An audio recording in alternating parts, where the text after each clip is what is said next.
Yo, what's up? What's up? What's up with it? You already know it's your boy, Mr. Bridges on top. Pre-snap read. Make sure you go to my page, Bridges on top. Make sure you go to pre-snap read. Make sure you go. All of us on IG, Twitter, YouTube, and all that. Make sure you subscribe. Make sure you follow. Make sure you like, leave a comment, do whatever you gotta do.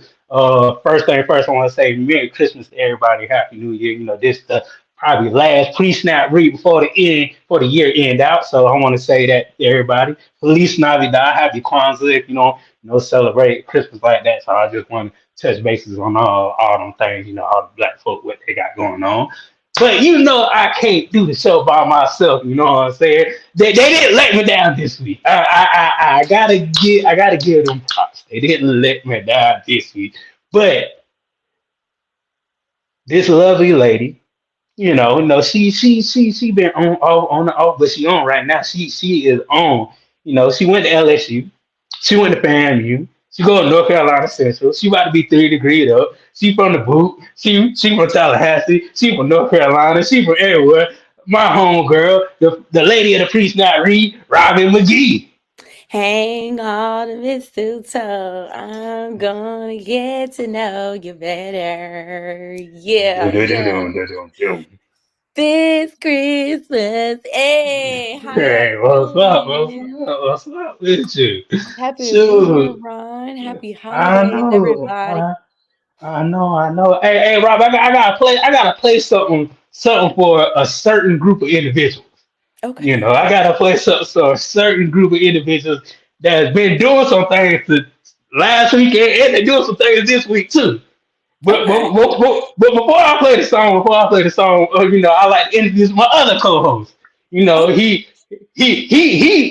be out there with Coach Willie Simmons doing his thing because right now I don't know where he at, but he must be out there with Coach Willie Simmons recruiting or something. He driving in the car, he a Q dog. He from North Carolina, went to Winston-Salem State, then he went to FAMU. My boy Jerry Goodson.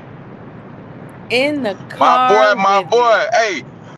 Hey, we on the road right now, man, trying to find the next 5-star recruit. We just locked one in, but right now, I see one. We're coming up on one right now. If you hold it, we're gonna lock him in too. I'll tell you that boy on the road. We get those recruits in Jerry. I was telling Robbie, I'm about to play a song. It's only for a certain individual group. We were doing stuff last week, but we doing stuff this week too. So I'll play this song. This one goes out to all the FAMU people, man. The champ is here. The champ is here. The champ is here. The champ is here. The champ is here. The champs are here. We are here. We are live and full effect. It only took us 3 years in the SWAT to do it. Three. Three times. 3 strikes you out. Three is a good number. It's the lucky number. They did it, and we so happy. Atlanta was so up. I heard. I know. Atlanta was tall on the floor with a whole bunch of orange and green. I know what y'all was doing. No, you already know. You already know. Like half of FAMU live in Atlanta anyway, so it was really a home game. Yeah. Yep. Look. Okay. Listen. Hey, okay. Go ahead, trying to run it back again. Look, I was about to ask Jerry, what was your favorite part of being at the Celebration Bowl and everything, even from like the perspective of you being on the sidelines cheering on the Rattlers. What was your favorite part? So one of my favorite parts was when Musa rolled out and threw that ball across the field to Kelvin Dean. It was like a 60-yard, maybe a 50-yard pass. That was probably one of my favorite parts because that was a really big turning point of the game where it's like the momentum shifted and they were never able to recover from that. So I feel like that's like the sealing deal, and it was like the stadium erupted with noise. Like it was amazing. It was amazing. I know that's right. Definitely. I wish I could have been there, but guess what? I ain't going. We're gonna try to go back to back. That's all I gotta say. We're gonna try to go back to back. We're gonna try to go back to back. But let's talk about some of these topics in the HBC sports world, man. talk about this first one. This first one right here. LSU played Coppin State. Coach Moki and Angela Reese had some comments after the game. Robin, this your school, LSU. Yeah, yeah. I really appreciate the acknowledgement that Coach Mulkey has in regards to knowing her position of being at a Power Five institution, but also knowing the strength of what impact they have in playing, an HBCU, and all of what that can endure. Because we always talk about like what can the community do as far as helping build up HBCUs, right? Because it's like everything comes down to money. We know we doing the best we can with what we got, but it's comments like Coach Mulkey and being very accountable in knowing her position and knowing how this is huge for not only Coppin State but just overall bringing in the conversation of like it's nothing for us to be able to support in this way. It's nothing for us to be able to play the game, especially when they're in a position to do so. You know what I'm saying? Because they went to Coppin State.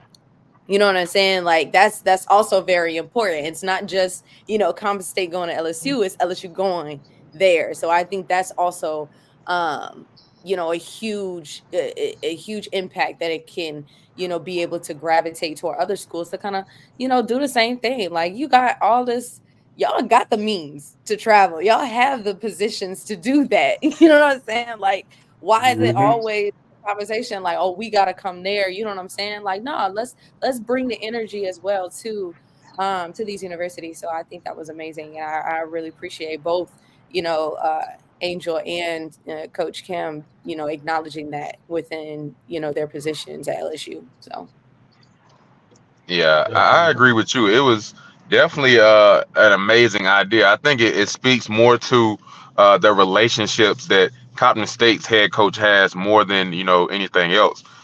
Because a lot of times, if we're playing a Power Five school, most of the time, like Robin said, the HBCU will go to the Power Five school, and it'll be a home game for them. But for that school to come to Coppin State, it reminds me of Oregon coming to FAMU.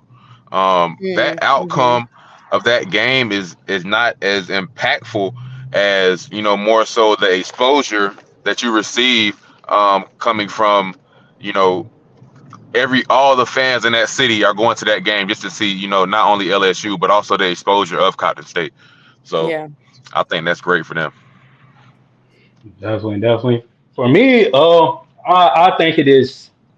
We're transitioning in a different time Mm. because, like, when I was growing up, when y'all was growing up, like that was unheard of to, you know, LSU or USC or North Carolina or Duke or just any of the major Power Five Power Five schools going to HBCU. Like that's really kind of unheard of, and like it opens your eyes now and say they're changing, they're thinking better, they're realizing that we can help them out and we can help ourselves out too at the same time. Yeah. I think also just to tie in the impact, Angel has, as a player, because that, I mean, that's her hometown. Baltimore is, that's her homecoming of being there, having the people that, from when she came from around her, even though they're more than likely for Compass State, but at the end of the day, they're fans of Angel as well. Just, being from that's her home. Um, I really do like how they tied that in as well. Like I think it was very intentional, why they chose, to go to compensate and highlight again that's where Angel is from. You have a national champion coming and playing. Like it's so many different facets of why it is important, like you said, Ron. So I think that's also important to note. Because I wonder if like if it was, another university, like would it have had the same impact? You know what I mean? Like Hmm. and granted, it could go either way. Like, you know what I'm saying? Because we definitely want to highlight the fact that it could have been any HBCU and we still would have been like, yes, please continue to Yeah. do so. But I think it also made a bigger, I think it was a bigger connection to choose a university, especially representative of where, you know, your star player is from, especially with all of what Angel was going on, you know, anyway. And I think it was really Mhm. great to see that support that she had from both sides of, you know, her LSU family, but also her Baltimore family too. Exactly. Yeah, I'm very intrigued to see, the financial differences of, what this game brought Compton State versus like when Compton State played LSU versus another game when they played, let's say, TSU. Not no shot, no downplay to them, but I want to see how much more money they brought in, playing LSU versus this other team, because if this game was being played at LSU, I don't think it would have as much as an impact on LSU as it would if it was played at Compton State. I So agree. I Yep. 100% agree. That's why I was like, I think it's very important that they chose to go there. Like you said, Definitely. Jerry, like I don't think it would have been as big of a benefit to compensate for them to have gone to LSU. Because they are already talking about like however much money they made, because I know that the whole arena was sold out. And this is like not even talking about just basketball game, but this is a women's basketball game. So we already know kind of Yeah. like the disparities, you know, hmm between, you know, selling out arenas for, you know, a women's basketball game as opposed to a men's basketball game. So it's like all of that. Coppin is like, hey, we won regardless. Like, you know what I'm saying? It wasn't no 80-0 either. Like, they put up some yeah, points too. You know, Yeah. they Yeah. right, they had a little fire. So I was like, okay, all right. I like that. I do appreciate that. right. And but I Definitely. also Definitely. think it's also a good point to point out that, the stereotype of women's basketball is starting to change as well. With girls like Angel Reese, it's a lot of women right now in like the NCAA that have prominent names. And I think Hmm. before NIL, before a lot of this stuff is going on today, that wasn't known about. Right. Yeah. Yeah, that's true. Yeah. Definitely. And shout out to Coach because I guess she got a master plan of her team playing Southern at LSU in the football stadium. She commented about that, trying to give. She said, well, this is what she said verbatim. She was like, "We are trying to give Southern all the proceeds of that game if we can make this happen." Mm, So, like, when I hear something like that, I'm like, "Oh, that's amazing." But I yeah. wonder, will the deal get done so we can actually see that? Right. Yeah, that's Yeah. true, So, Ryan, because it's like, a lot of people talk a big talk, and it hmm sounds good. It sounds, something like what we want, but unless we start to see the actual evidence of it being produced, or like, like you said, like what is the result that we're going to get out of it? It's just words, and we don't need that, especially for these universities that have been in existence for years, upon years. And again, we're already starting, at a losing race being an HBCU. So I agree. I would definitely like all of this is great. It sounds good, coach, but like we want to see that happening for sure. yeah. Definitely, definitely, definitely. But we still gonna talk about basketball, basketball, basketball. Alabama State men's basketball had a sellout against USC. Robin, 7,500 attended this game to sell out to watch LeBronny, Yeah. play. Bronny. Yeah, Bronny play. With Right. the mishap he had, earlier this year, he came back strong. What And he's mishap he actually playing. had? Remember, he had the cardiac arrest. Oh, okay, okay. I was like, did something else Yeah, happen? nah. Yeah, Yeah. the Child, I cardiac. said, he need a bubble. So He needs a bubble. But and yeah, no, yeah, Alabama. yeah, yeah. That's for sure. And Alabama State is one of the top HBCUs for their facilities. So they Hmm. have like top facilities at their school. So this is amazing too. You know, having a sellout game, and all of us probably going to reiterate the same thing we said about the LSU game. So Right. Right. yeah, But it's yeah, intentional again, because they were there, right? USC hmm came to Alabama State. See, yeah, we Yeah. like that. But the one, yeah. go ahead, Rob. No, I'm good. The Go one ahead. thing I think, the one thing I think is different, man, is this Alabama State has the facilities where they can benefit a lot more because they're selling out to a lot more people. I wish other schools had the facilities like that. FAMU has a facility like that as well, and Al Lawson where they can sell out and make a lot of money. But I don't know, the infrastructure of Cotton State and how their layouts are for their athletic facilities. Is anybody big coming to FAMU as far as basketball? I haven't looked at their I schedule know. yet. Oregon, but they ain't like no USC. They don't have no LeBron James or Angela Reese. Like I feel like you gotta have some type of superstar to make that game sell out. It's just the chips fell in the right place, basically. Right. Or Alabama State. That's all that was. It just everything fell in the right place for Alabama State. Now if Oregon probably would have had a 5-star and he was known at high school and all that other stuff, then the game probably would have got sold out too. But it's just I mean, all the chips fell in the right place for Alabama State. Yeah, half that is true. stuff is really just social media, blowing these people up. Like for example, if if Oregon had a guy that was 500 million followers, he would probably have that same turnout at FAMU. But I don't think any of Oregon's players are really even top of their game, honestly, like top of the NCAA. Yeah, I don't even know one Oregon player that's going to go to the draft. To be honest with you, Robin, just to put it like that. I'm just being for real. I don't know one Oregon basketball player that's going to the draft this year. So we saying that in addition to y'all being a Power 5 institution, going to these universities, also have star players, please.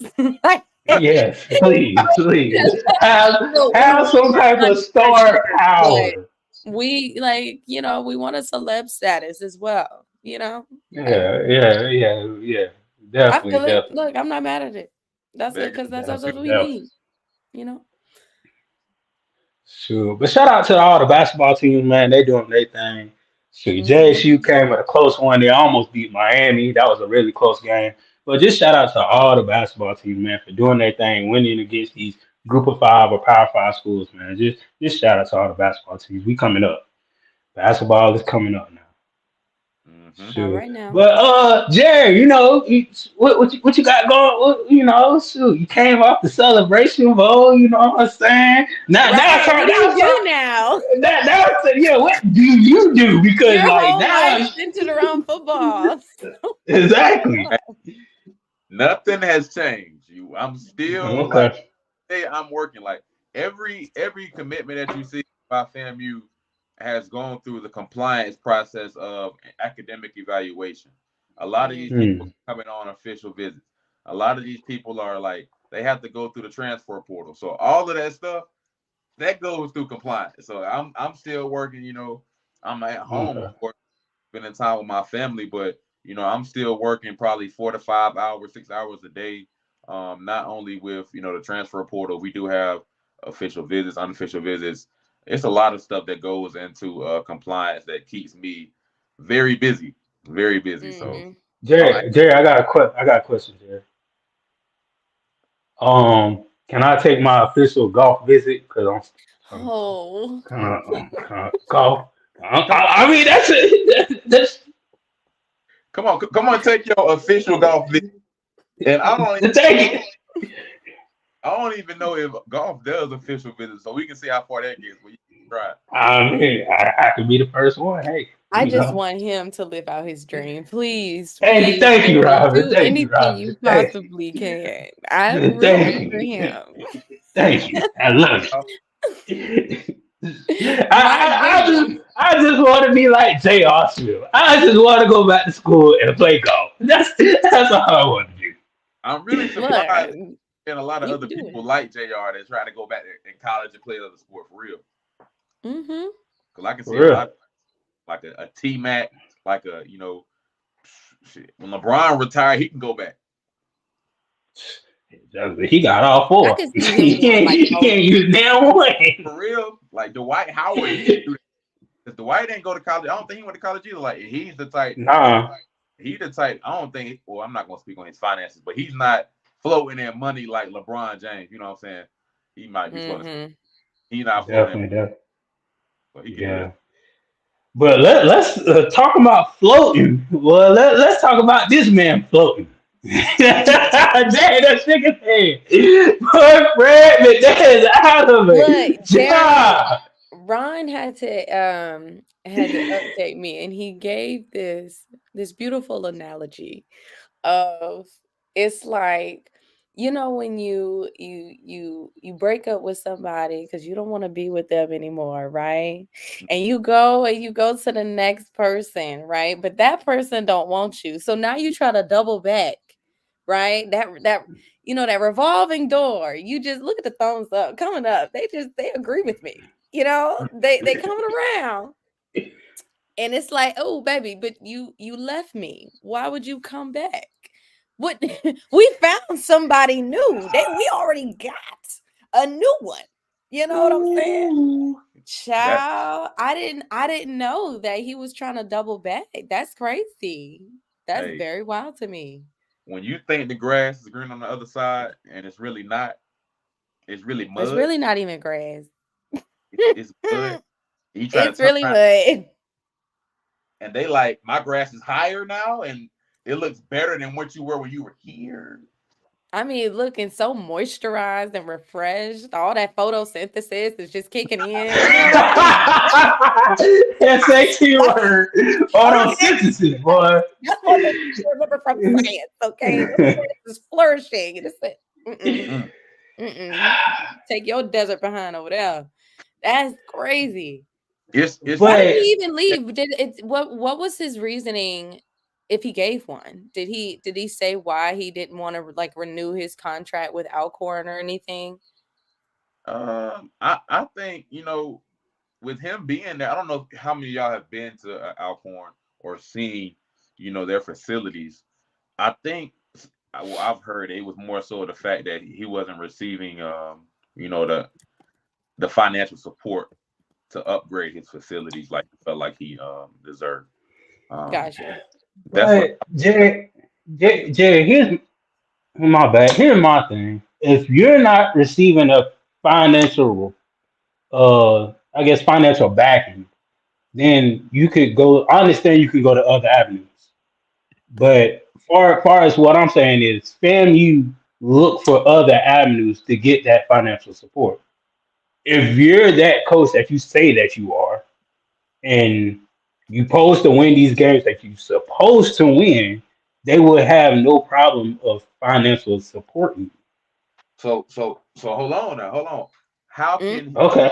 expect him to win the games that he's supposed to win if when he's bringing people on campus, all of their facilities are not up to date to other facilities? So now these mm, kids that he's supposed to get are going to other schools. mm-hmm. Okay, I'm gonna back you up this one.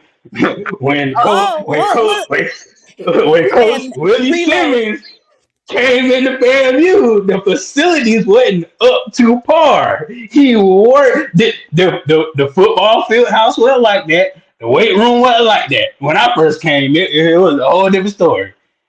Now the football facility looks totally different.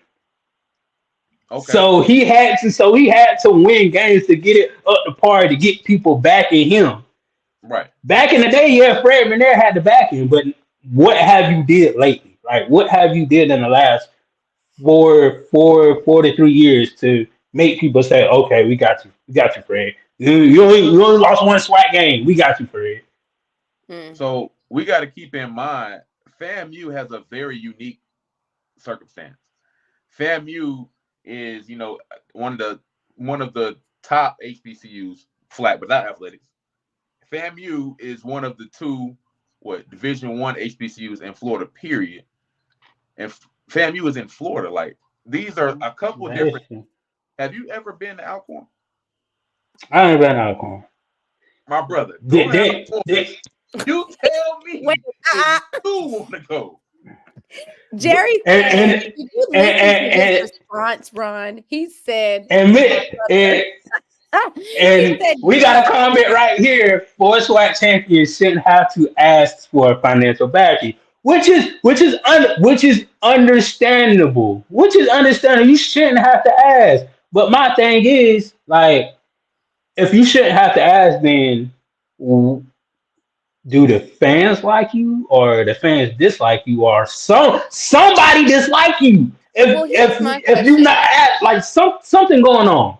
Right. 1 + 1 don't equal 2. This is my question.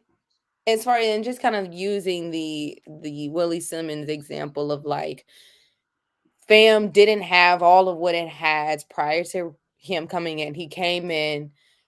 Could we say that he had a huge impact into where they are now? Absolutely, right? With everything that has been afforded to them outside of just athletic, achievements.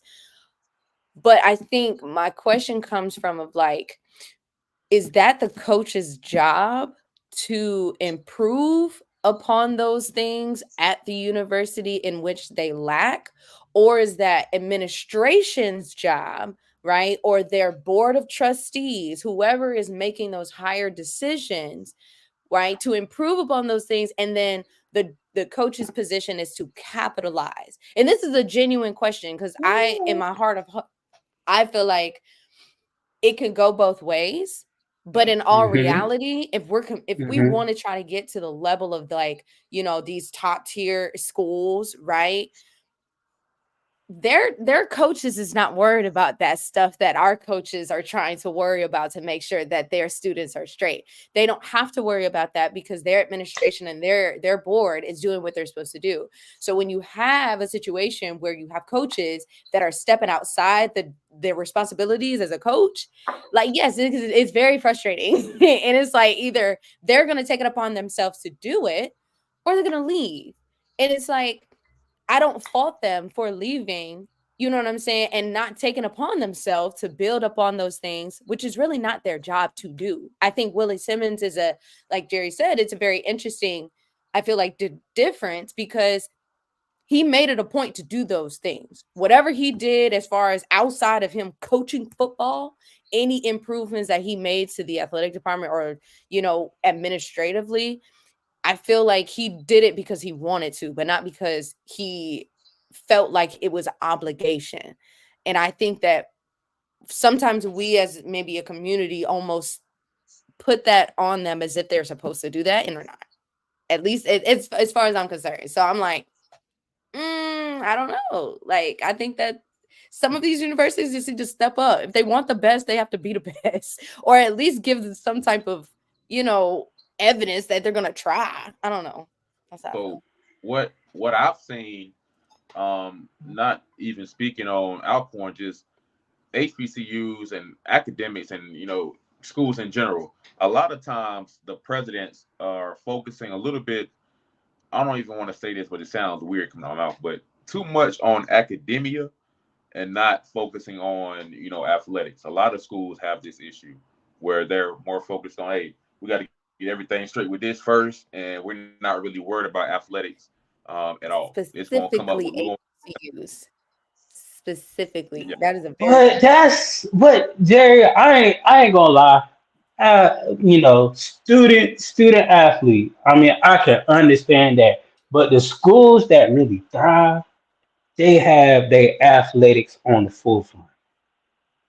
They do. If Appalachian State, I want to go to Appalachian State for one reason. One reason only. I did not care about classes. I didn't care the snow. Oh, these jokers beat Michigan. I'm going to Appalachian State. Yeah. People enrollment goes up 2 times when they win the national championship because they win in football.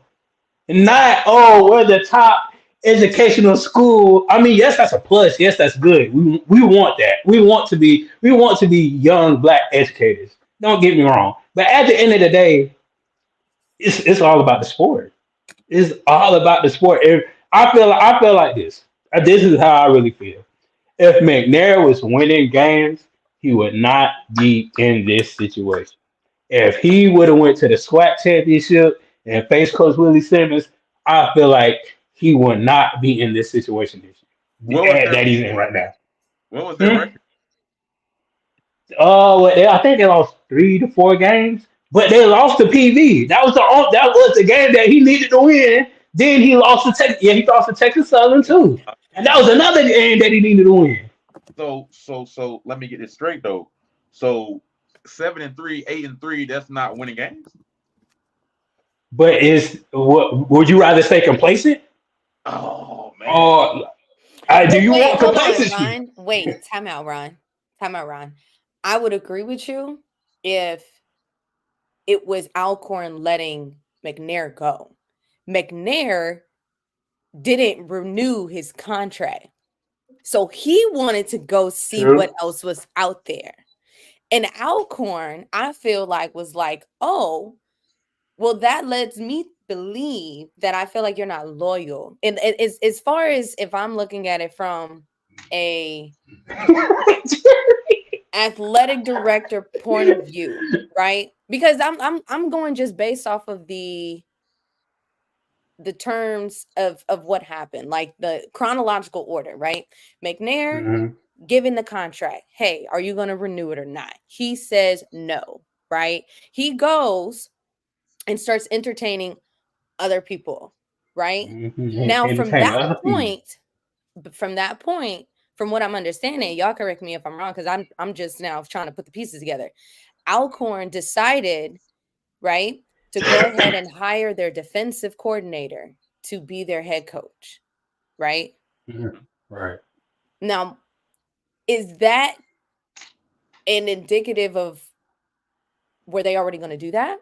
Or were they only doing that because McNair started entertaining other people? You know what Yeah. I'm saying? So going back to your point, Ron, like, cool, yes. Could Alcorn have been like, nah, we don't want you, me dog, cool, whatever? Sure. But that was only after McNair started to make the steps to say, I don't even want to be here anymore. You know what I'm Right. saying? Because who's to say that if McNair never stepped out, that they would even try to consider hiring someone else? Like, it wasn't like he was on the chopping block and he was like, oh, let me go figure out where I'm going to go. Like, he just like, he didn't want to do it. He didn't want to, renew. And maybe that is why. Maybe that's the part we don't know. Maybe he was, getting some hints every now and again from people with inside Alcorn and was like, hey, I think you need to go ahead and find somebody. We don't know that. But at the end of the day, all I know is he made the steps forward and Alcorn was like, all right, cool. Like, if that's what you want to do, that's what you want to do. We're not going to sit up here and beg and plead. But I don't think that it has anything to do with his performance because I think he did a hell of a good job. Yeah. You know what I'm saying? Comparably to all the HBCUs, I think that he did comparably well considering. That's all I'm saying. I agree. I mean, to me, this situation is very similar to a student athlete that hops into the transfer portal looking to get, better opportunities. But the opportunities don't come, so they try to come back and the school says, no, your scholarship is gone. I've seen that happen personally, and that happens on every basis. So this is the same thing. Absolutely. But okay, it's like this, Jay. So your best player jumps in the portal. Your best player jumps. Let's take it back. Like Isaiah Land jumped in the portal. He entertained other people. Would you take his scholarship away if you knew he was coming back? If you knew you had a 50-50 chance for him to come back, would you take it? Would you be like, hold on, Ryan. You can't say no. And then say 50-50 chance. Hold on, because that's not knowing. That's not knowing if it's a 50-50 chance. I can see if you said 75-25. That's a pass. I mean, but being honestly, you didn't know if he was going to get that. Like, you don't know if he's going to get it or not. Like, to be honest with you, like the new opportunity. Like, you don't know. Yeah, new opportunity. You don't know if he's going to get the new opportunity or not. So, like, Fred McNair is gonna find a job. Like, don't get that twisted. Like, he's not bad. He's not I bad. mean, he's going to find. Yes, he can find a job, but like for me, like you just kind of didn't. You put all your marbles in one basket, and now you just out here So when does you TSU Nest not want him? I'm confused because I thought that TSU was like, I thought that was like a thing. Like he was, at first you it know, was. predicted to go there. Like they were going to accept him with open arms. So what do we not know, or what do we I, know, and we're just not connecting the dots? I think it was more so of a contractual disagreement. The money that's Mm. being that might be the issue at hand. But I've read that too, that he was supposed to be, and that would be a great hire for them. They have pretty good facilities. They play in their stadium now is a soccer stadium, but it's a very nice stadium. Mm-hmm. It's a nice day. I still got to cuss them out about that. I don't like that. Cuss who out? TSU. Oh, So get this, Jerry. No, get this. Just get it, Jerry. Hold dang. on. I No, just know cause people in the office just like, damn, we can't make these Negroes happy. Like we no, try our you best, can't. bro. Like No, we're doing you the best can't. we can. No, you can't. Cause guess what, Robin? Guess what these brothers do when homecoming come around? Guess where they play at? Where Where? they play at? On campus. Hmm? Okay. Huh? Who? Yeah, Scooby Doo, Jerry. Yeah. When I went to their homecoming. They play on campus on homecoming. So my So thing is, Wait, I'm yeah, they confused. have a stadium. Playing where on campus? Is that like a bad thing? Or are they yes. supposed to play on? They're playing on campus. They have a whole football field. They have bleachers and everything, and they No, I play gotta look it up. homecoming on campus. Robin, I was there. I was at homecoming. I saw the score. They were playing. I saw people playing out in the field. It was TSU against whoever, and TSU whooped their behind. All right. You sure this Hold is on. Texas Southern, not Tennessee State? I'm showing up this because Nah, you I can't even do do, Tennessee State because Tennessee State got a stadium. I've been there. exactly. Dude, Jerry, where do I live at now? I live in Houston. And I was like, oh, I'm gonna go to see their homecoming just to see what it's like, just to see if it's different for FAMU. Because you know me, I like comparing. I like comparing stuff. You know what I'm saying?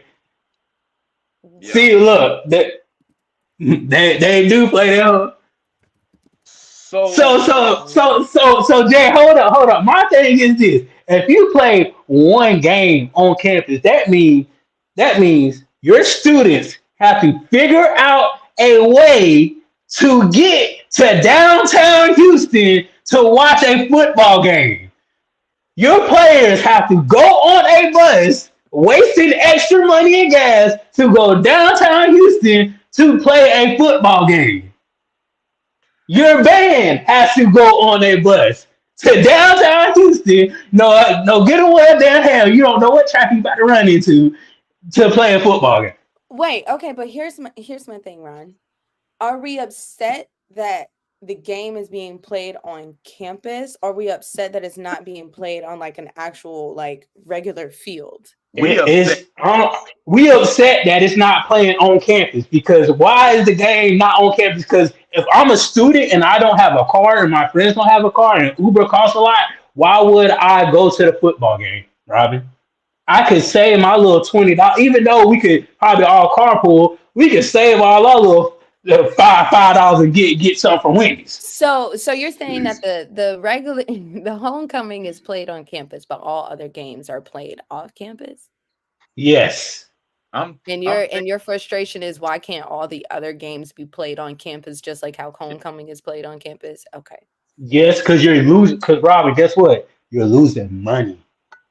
wasting But money. here go me. How long have they been doing that? I honestly don't know. But I'm gonna be So honest with you, we're dealing with HBCUs that are like, hey, if it ain't broke, don't fix it type it's stuff. broke. Even though they may Oh, see that's broke. that look, Oh, they may that. no. But you're not understanding. We see that as broke. In their minds, they said this has been working for us. So we need something else because it's okay for years now. They've been doing the same stuff. So it's like I hear your point, but it's like we got to come at it a different way. We got to come at it a different way because they sitting up here like, but we getting the job done. What do you Okay, want to do? so they transfer the students on the shuttle. But still, that's wasting money.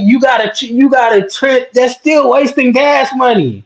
You gotta transfer students to TSU all the way downtown, knowing good and well you're gonna run into traffic, and you're gonna keep doing that. Like, nah, that's just wasting Is money, bro. does TSU own their stadium? Because I I know mean, it's, when I I mean, played it, ball, we played at different schools, and they did not own, like the city owned their stadium. So at certain points in the season, we had to go find other places to practice because the city owned the stadium. I mean, from what I know, the stadium is on the campus. Their stadium that they play homecoming games at is on the campus. So it has to be their stadium. I mean, I may be wrong, but it has to be their stadium if it's on the, like, No, literally not Jerry. If you, necessarily. I Not mean, that's why I necessarily. say I don't know. I don't know. I Because may be that's like wrong, Al but Lawson. Isn't like Al Lawson is on FAMU's campus, but it's like, isn't Al Lawson owned by the city or something like that? I'm not sure about that one. Because nah, I don't think I no. don't I don't think think FAMU. Hold on, I'm gonna nah look I it up. Y'all keep talking because y'all know I gotta look it I up now. know athletic nah. not own that building. I know we had Yeah, the education owns that building. right because that's why they have Yeah, so they have help with funding. But I don't know who if yeah. the ownership. I don't know. I don't know. Mm-hmm. But I mean, Here you go, Robin. That Here's has pretty. something. Yeah, we again, guys. We see the problem. They do not see the problem because if they saw the problem, they would fix it. So we have to get them to see what the problem is, right? Not that. Okay, thank you. FAMU does own I thought LLC. that's But I'm what like, if y'all don't get these people to see what the problem is, they're not going to see that. Because this is not the first year, and I promise you, it's probably not going to be the last So they're until part. people stop going to games, or you got people that's make enough noise to be like, move this stuff on campus where it makes sense, like any other university. so so if the stadium is not up to standards of where it wants to be, the money that is being allocated to rent out the Dynamo Stadium could be the funds that they're saving up. Should be the funds that they're saving up to remodel their stadium to make it up to date. That should be. If I'm not, I mean, does that not sound logical? I think it sounds I logical to me. mean, yeah. We're not saying to rebuild a stadium. We're just saying to put renovations, That's what make I'm some saying. bigger bleachers. That's what Yeah, I'm make some bigger bleachers. Make some 24th century bleachers. Get some new field goal posts. Get a new scoreboard. Like, right. put some turf down. Put some turf down. That's And what. that's what you're looking at. Well, my Yeah. I said rebuild. I meant to say remodel. So I'm talking about remodeling the stadium. No type of expansion, just updating the facility of that stadium. Mm-hmm. That's I what I mean, that think. makes sense. I don't know then. Yeah. Yeah. So I mean, then you got to think about this. If Brad Manera got that job, how would he? If he don't have the financial backing of Alcorn, how we gonna get the financial backing of them? Nah, I think Texas State would. I think they would. They would rock with them. I don't know. I get what you. Uh, I get, but I feel like the Dynamo. Have you been to the Dynamo Stadium, Ron? I mean, remember, I was there. I was there when family played. Yeah. I mean that's a nice stadium, dog. So it's almost like they want to have nice things, but it's like I don't want to pay for it. I just want to kind of rent it out. Yeah, that's excuse my expression. That's just like a nigga in the hood. I don't want to have nice things, but I'm gonna rent these rims, put it on my car, know good and well they gonna mess up my alignment and just Because frolic you all know out. why, Ron? When you have, and I think one of y'all said it earlier, complacency. And a lot of times when they are looking at it from the lens of we've been doing this for years, we ain't had no problems. Our students still come to the games. We make it easy on them. Blah blah blah blah blah. They're not gonna make a change until either something happens. Because let's say they stop getting access to that facility downtown. Then they're gonna be like, oh, all right, so I guess we got to move it back on campus. You know what I'm saying? Like they either gonna wait for something bad to happen like that, or inconvenient, right? Or people gonna just make enough noise to get that stuff moved. You know what I'm saying? Yeah, I feel you. I feel you. But just go ahead there. Did you read? I know Ron read the comment, but I think that's Oh, definitely a highlight. Wait, say it, put it up again. I didn't see it. So there you go. we first started our show last year. I don't know if y'all remember this, but it was a segment we talked about where the Texans had paid for the turf for TSU. Yeah. We had a whole section on it. And from what my comment here is saying, the TSU did not want to pay for the turf to be put down. And to me, that's crazy because, turf is expensive by itself, but it's no expense to keep it like updated. Like you don't have to repaint. You don't have to cut the grass. All of that stuff is already done. So it's really wild to me that they would not pay for it to be done or even keep that as a not like for the stadium. That's crazy. That's crazy. Shaking my head. Shaking my head. Talking about Texas Southern. To shake the room. That's what they need. I need somebody to shake the room in there. They ain't got nobody shaking the room. They just sitting down saying, y'all mad, but we still gonna do it. I'm about to say, Robin, I know one person that'll shake the room that's an NFL Hall of Famer. Ed Reed. He'll shake the room real good. Definitely will. So they ain't gonna know what to do. NFL Hall of Famers Ed Reed and Andre Johnson wants to coach TSU. Talking about TSU and all they stadium struggles and everything. I think this ties to our last segment talking about McNair. It has to be one of these two in play of why they don't want to hire McNair, because McNair it's like, hey, we want you, but they like, well, shit, we already got somebody lined up that we think can be better than you. Not necessarily even saying that they're better coaches, but they're able to bring in higher tier athletes off of their their history in the sport itself. Yeah, that is true. What you think, Ron? Oh, so they do not rent the stadium. They receive money from the soccer when they. Okay. He said. So they go there for free and then they get money out of it. Somebody losing on that deal. If that's true. But I wonder how much money are you getting though? Well, that's my thing. Hold on. Time out. Because if this is true, as far as you make a deal with me and I say, hey, you can use our facilities and we're going to give you the money. Like concessions or right, whatever sale proceeds that they make a deal. What is the soccer getting out of this? Like, what is this really out of the goodness? Because that's what it sounds like, a charity event. And not to say there's anything wrong with it. It was split 75-25 split. So what? Y'all get the 25? I'm thinking because either they gotta pay for the lights and everything. They gotta pay for the lights and all that. So they must be getting a 25 split.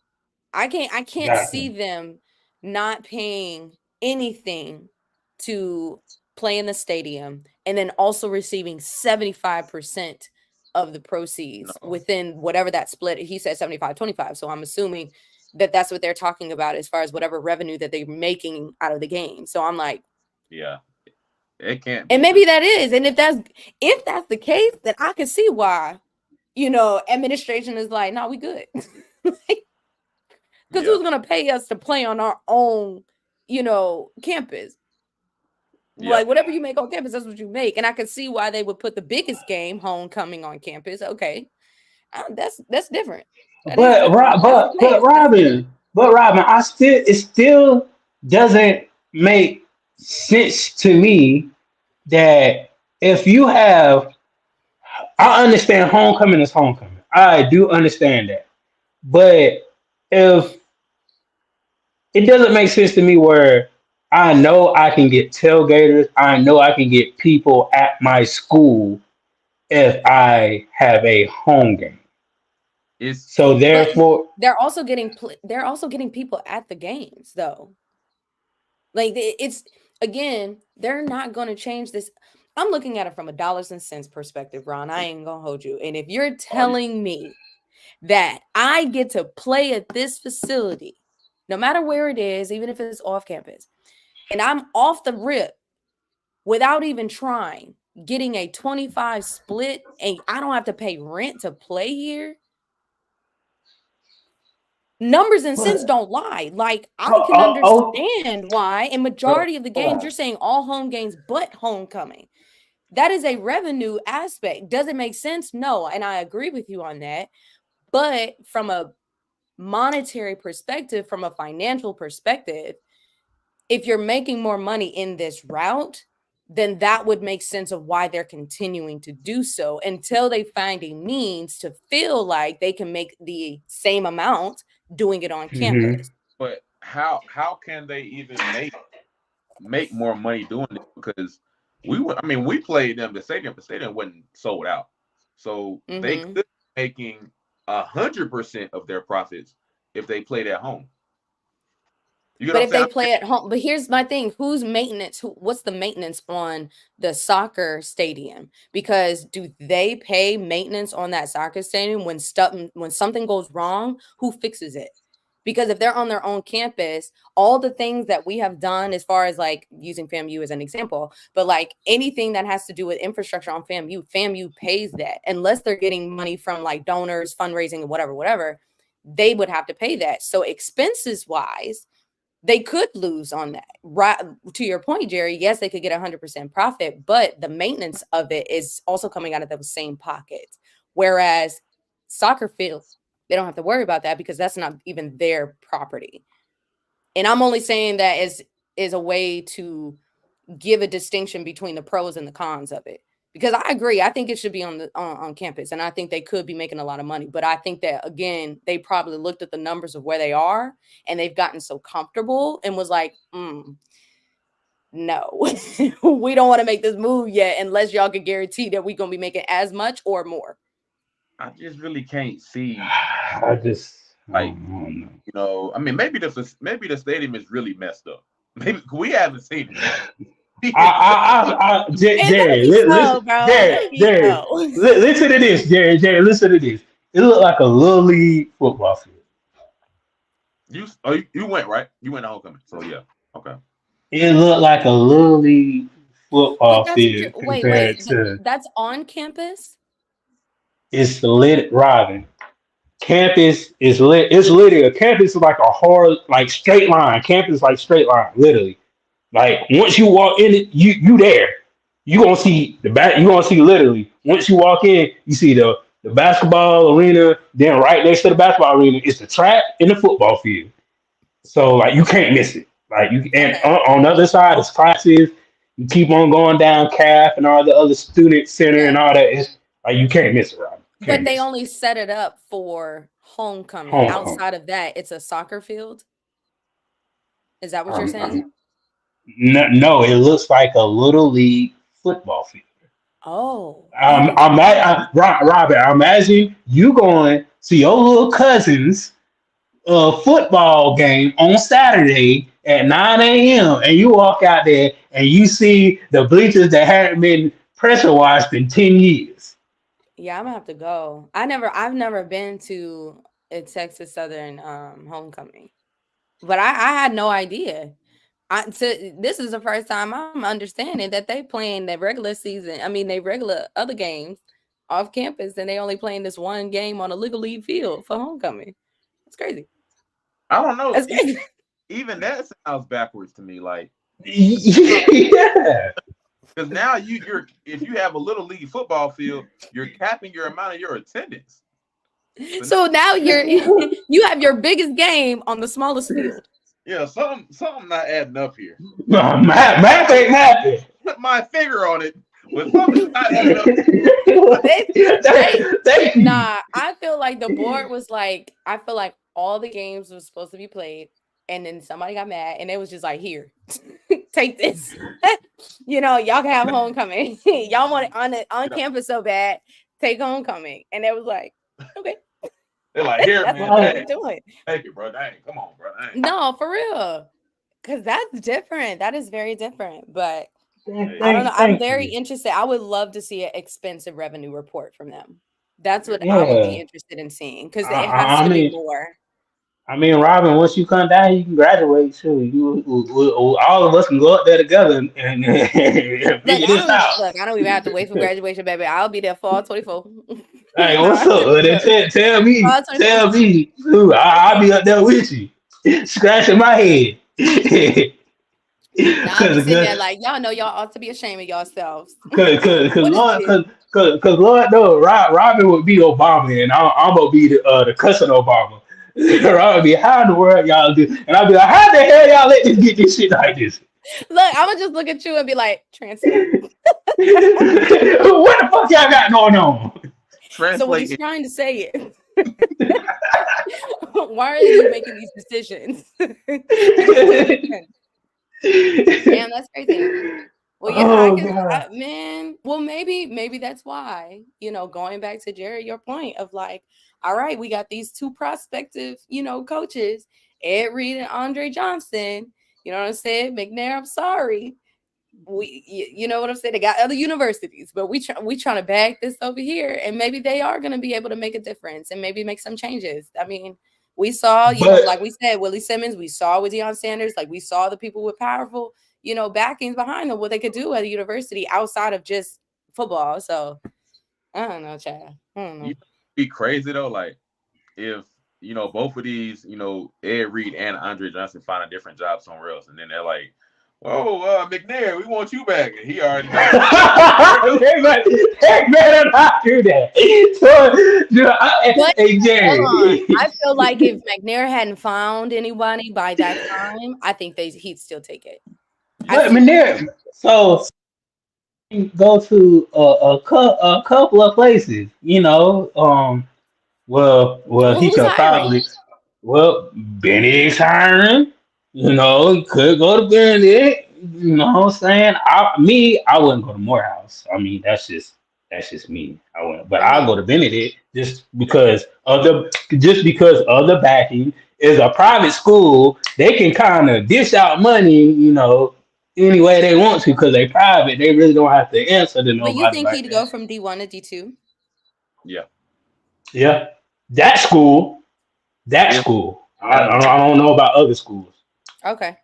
If he didn't have another option, and plus that school is already set a foundation of winning, so I'm pretty sure that every player on their team hasn't left. They had a lot of people in the portal, but it's a lot of people on that team that are still good, and a lot of recruits bringing in that are still good. So I'm pretty sure that team, if with him next year, they will probably be undefeated too.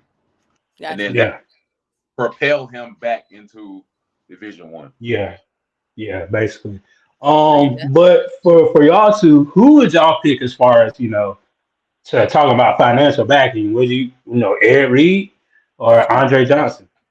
Well, I would be honest because I know more about Ed Reed than I do Andre Johnson. But going back to the point of shaking the room, right?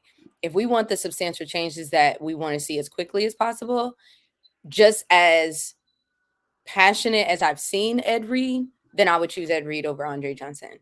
But that is from a perspective of I'm looking at it from marketing, promoting, trying to get better administratively and trying to improve things outside of football. That's why I would go with Ed Reed.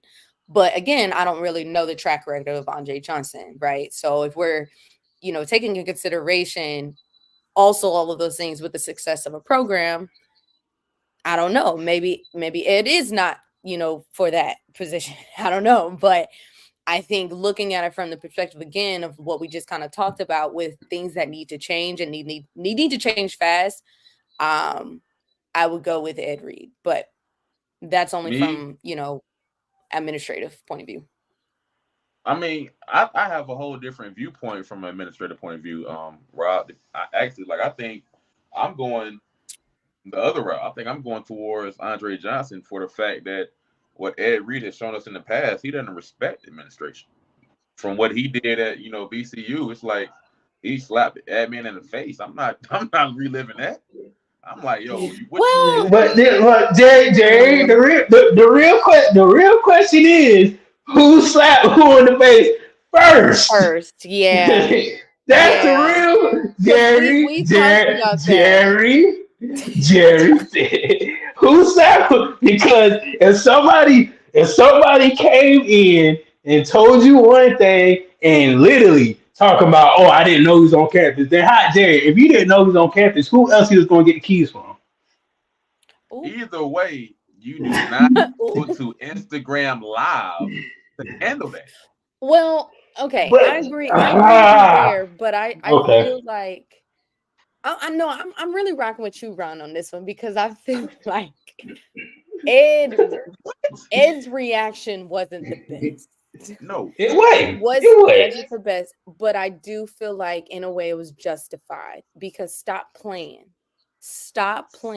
and making it seem like it's one thing, and then I get in here, and again, we don't really know all the.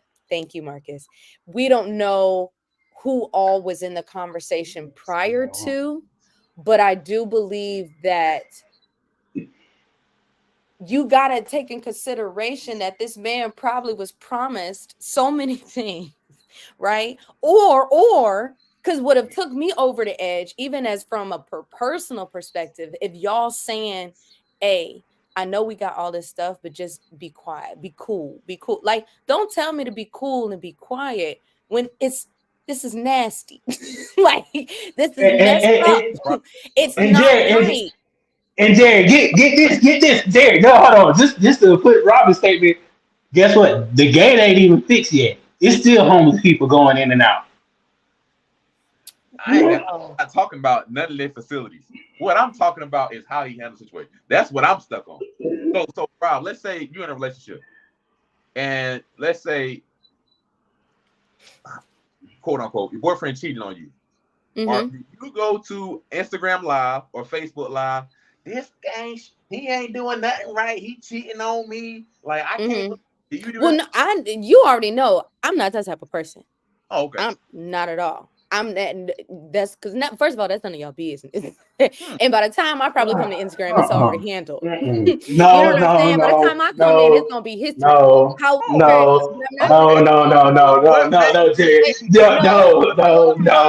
Hold on, Ryan. It was a good question. Okay, it was a good question, right? Because that's how I respond. But to counter that, I'm not going to take away from the next woman who would do that away from her experience because you don't know how that man played in that lady's face, right? You don't know what he has done and she has felt that, especially if you have been saying all of these things, doing all of these things that is quote unquote supposed to be preparing you for success and we got you, and then you stab me in the back. I would not take that experience away in that reaction if a woman wants to go online or a man wants to go online, you know what I'm saying, to air out his grievances, even though I wouldn't. I personally would not do that. I would not judge that next person because you don't know what they did to bring that out of them. Because a lot of times it's the instigator that gets off and it's the the reactionary that gets the most, oh, you shouldn't have did that. That's not how you respond. Well, look what they did to me. Like, how much more can I take? That's understandable. But this my thing, Jay. If lies were never told and stuff was done properly as administrative, you supposed to do things thoroughly and properly. You telling people this, you telling people that, blah blah blah. At the end of all this, whose fault is it really? Is it Ed Reed's fault because he going in a situation that he knew was going in, but they said, "Oh, we got you, Ed. We gonna do this. we gonna do this, Ed. We told him a whole bunch of sugarcoat stuff, and Mm. next thing, Ed Reed cutting grass, Ed Reed picking up trash, Ed Reed that ain't his job. Hey man, That ain't his job. That he said he had to bring a blinky on campus. That man said he had to bring because he didn't feel safe. All of that. Because you don't feel safe, you don't feel protected. But he said people just walking. Can anybody walk in Coach Simmons' office? no. Okay then, that place closed. People walking up to the NFL Hall of Famer. People walking up to the NFL Hall of Famer. Doors ain't locked. To me, man, like I say, it's not how I get what you're saying, but a wise man named Martin Luther King once said, the true measure of a man is not how he handles good times, it's how he handles triumph and adversity. And a good man said, Malcolm X said, if they do something to you, yeah, dang it, you need to answer them or do something back. But at the end of the day, hold on, wait. Even still, even within that quote of, okay, it is how you handle the bad, he's still valid in how he felt. Exactly, yeah. And I feel like regardless of how and maybe this is just me looking at it from an objective point of view of, okay, regardless of how he said it, what he said was right. And y'all letting his reaction go over your heads and cloud the true very message that he's trying to say. Y'all had this stuff messed up. It's bad and you need to fix it. Right? Yes. And I think that from that perspective, I don't care how you responded, because at the end of the day, you was making a valid point. And I think some institutions may consider that. And I feel like if Texas Southern, if they do hire Ed Reed, chances are they looked past his reaction as far as his attitude and pay more attention to the message, because his message was still very valid, whether he screamed it out loud to the public or whether he said it, quietly on a piece of paper and submitted it in an envelope. So I think, to your point, yes, definitely. I would look at all of those characteristics, especially as an AD, because you don't want to bring too much fire. You know what I'm saying? But I would, if I was in their position, if I was in Texas Southern's position, I would urge them to look holistically. And I think it's unfair to just box him in just by the basis of his attitude. And some coaches still get hired after having sexual lawsuits on, which I ain't gonna even grambling. Look, but that's unprofessional grambling. Hiring people. But look at where they are, though, Ron. Look at those coaches and where they are. A lot of times they're probably at an institution with money. Okay. Okay. We can't afford that. Okay, just saying. And y'all want to talk about this man because he cared about kids, and he actually cared about the school. He actually cared about the school.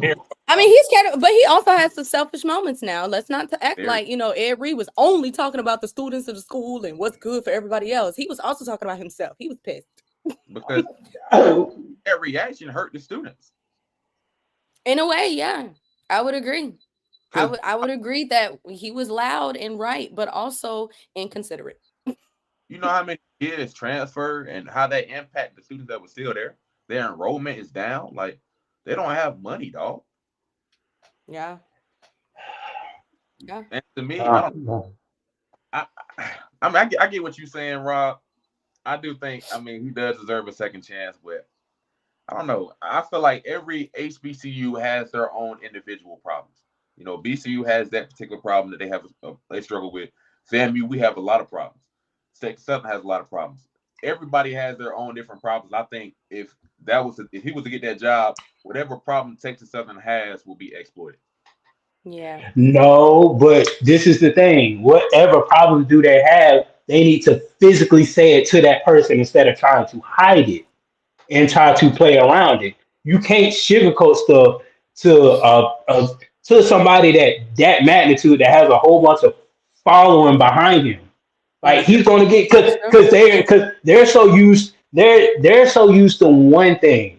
They're so used to one thing, and when they come into a whole different environment, and you don't tell them everything up front. Oh, this is what we need to work on. This is what we need to do. This is what. This is what. This is what. And if you don't tell them everything, and they just finding out, like, okay, 2 hours later, I'm finding out this. 3 hours later, I'm finding out this. It's like a volcano, Jerry. It's like, hold up, I didn't sign up for this. Y'all didn't tell me. Like, what's going on? Yeah. What's going on? Yeah, Yeah. I agree, but I also think every HBCU does that. Honestly, if you want to be honest, I think every HBCU does that. I'm gonna be, yeah. I would concur. I mean, true, but for me, Jerry, at least tell me what's going on with the foot. At least tell me everything that's going on in sports. I don't care what's going on outside of sports. Let me know what I need to fix right now with sports. So let And me ask you this. the stuff he was talking about was with sports. Having a gate to surround them so people won't walk into their practice. Right. FAMU has a gate so people won't walk into their practice. Right. I mean, Central doesn't. Central doesn't have no gate. We can just walk in, but we just respect our players. You know what I'm saying?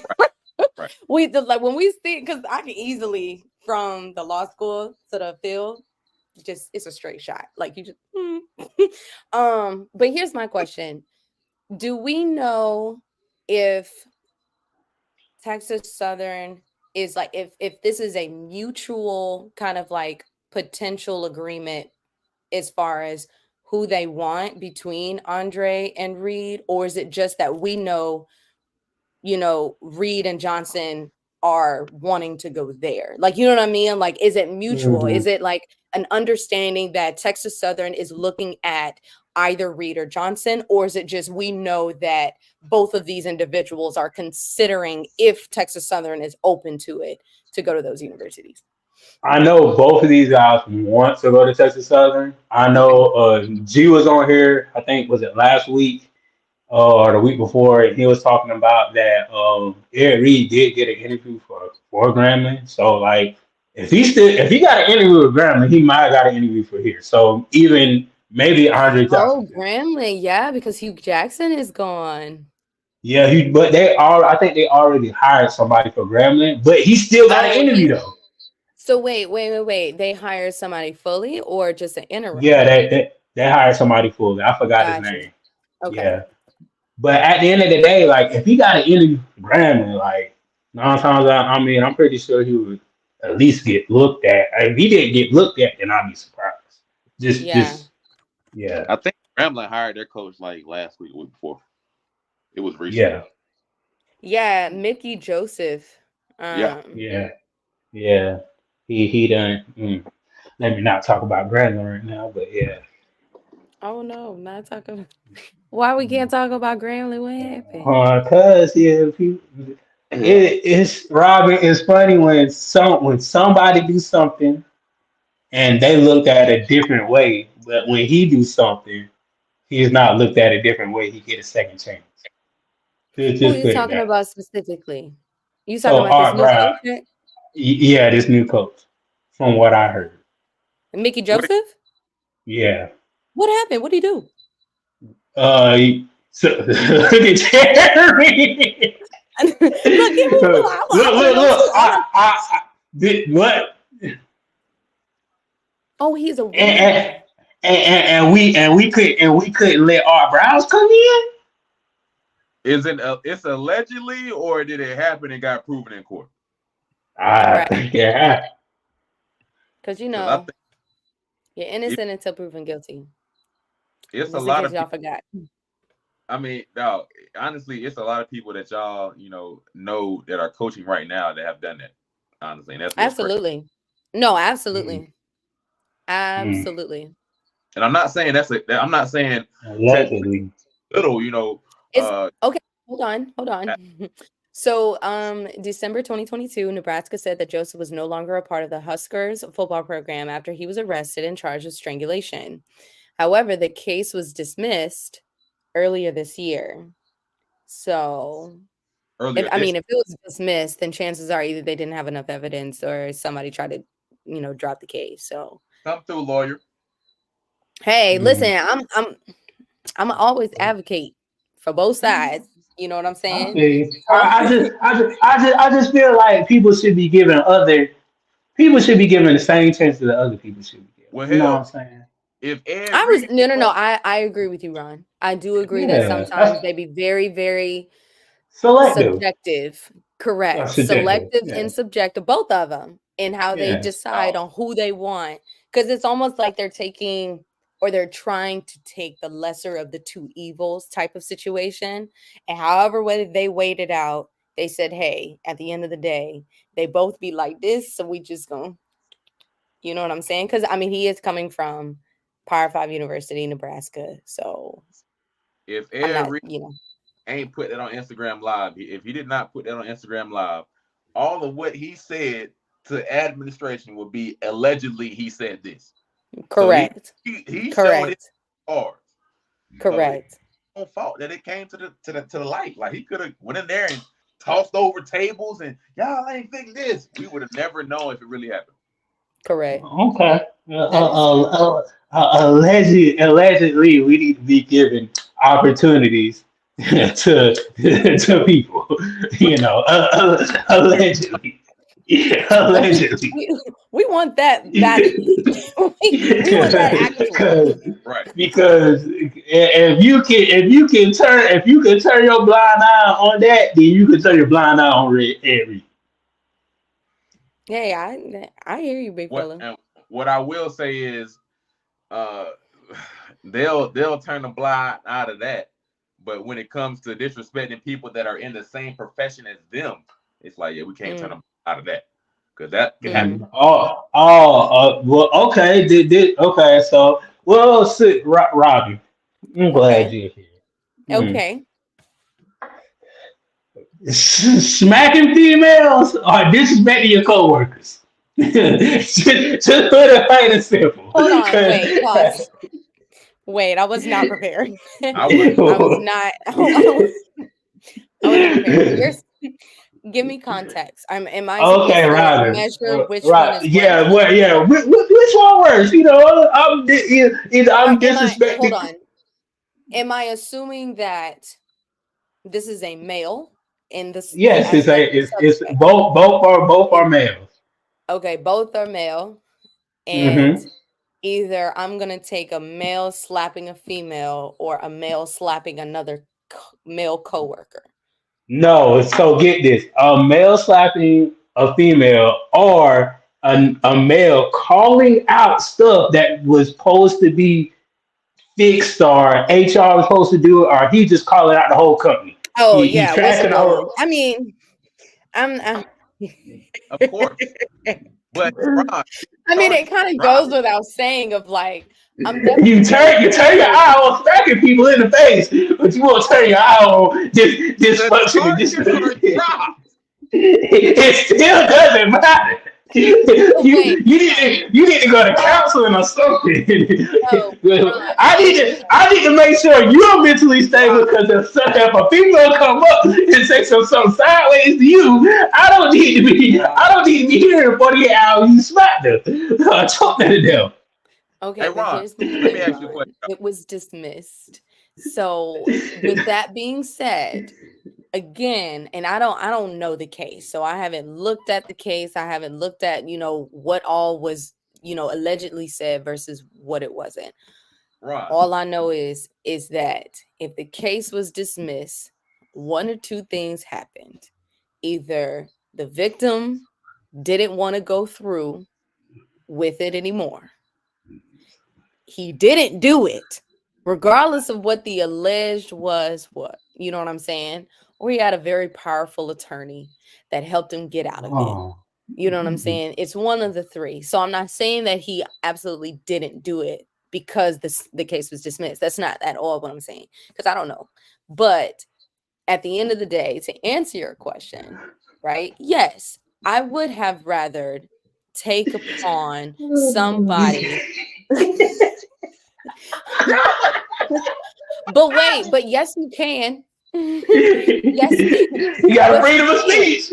but wait, Freedom of speech. hold on. But wait, you can do anything you want. Now, whether you're gonna be you know, disciplined for your Discipline or actions. not. Now that's to be determined, and honestly, that's up to your boss. You know what I'm saying? Oh, 'Cause God. I've actually worked with people who have cussed out their boss, and they're still clocking in and clocking out and getting paid. Clocking in, clocking out. You know what I'm saying? So it really just depends on your boss. Okay. Ching, my boss.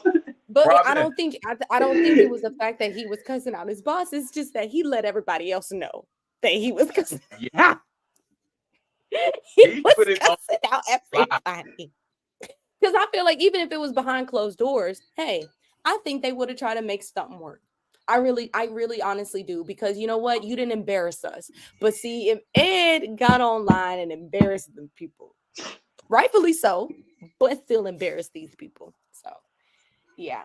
I don't know. It's a slippery slope, Ron. I'm not gonna hold you. It's a slippery slope. I'm not hired. That's making that. Well, guess what? I guess. Well, I'm hiring. I'm telling him the truth, the whole truth, and nothing but the truth. I know that's He right. gonna know. He gonna know everything that's going on. Wait, what you said, Jerry? What happened? What you shaking your head for? He said, I said, have you ever heard of the definition of insanity?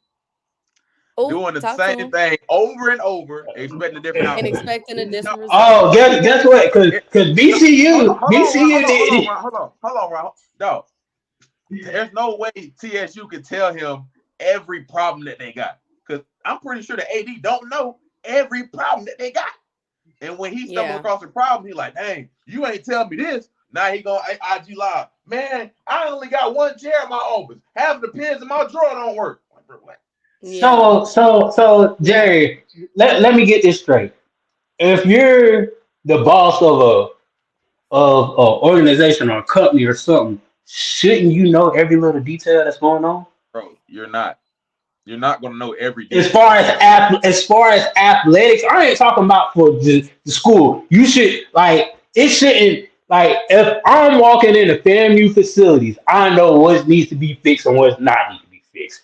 If I'm that athletic director at Bethune-Cookman, I know what needs to be fixed because I'm walking on that campus every day. I'm the basketball coach, so I know we probably need new lockers. I'm walking everywhere. It shouldn't sharing helmets.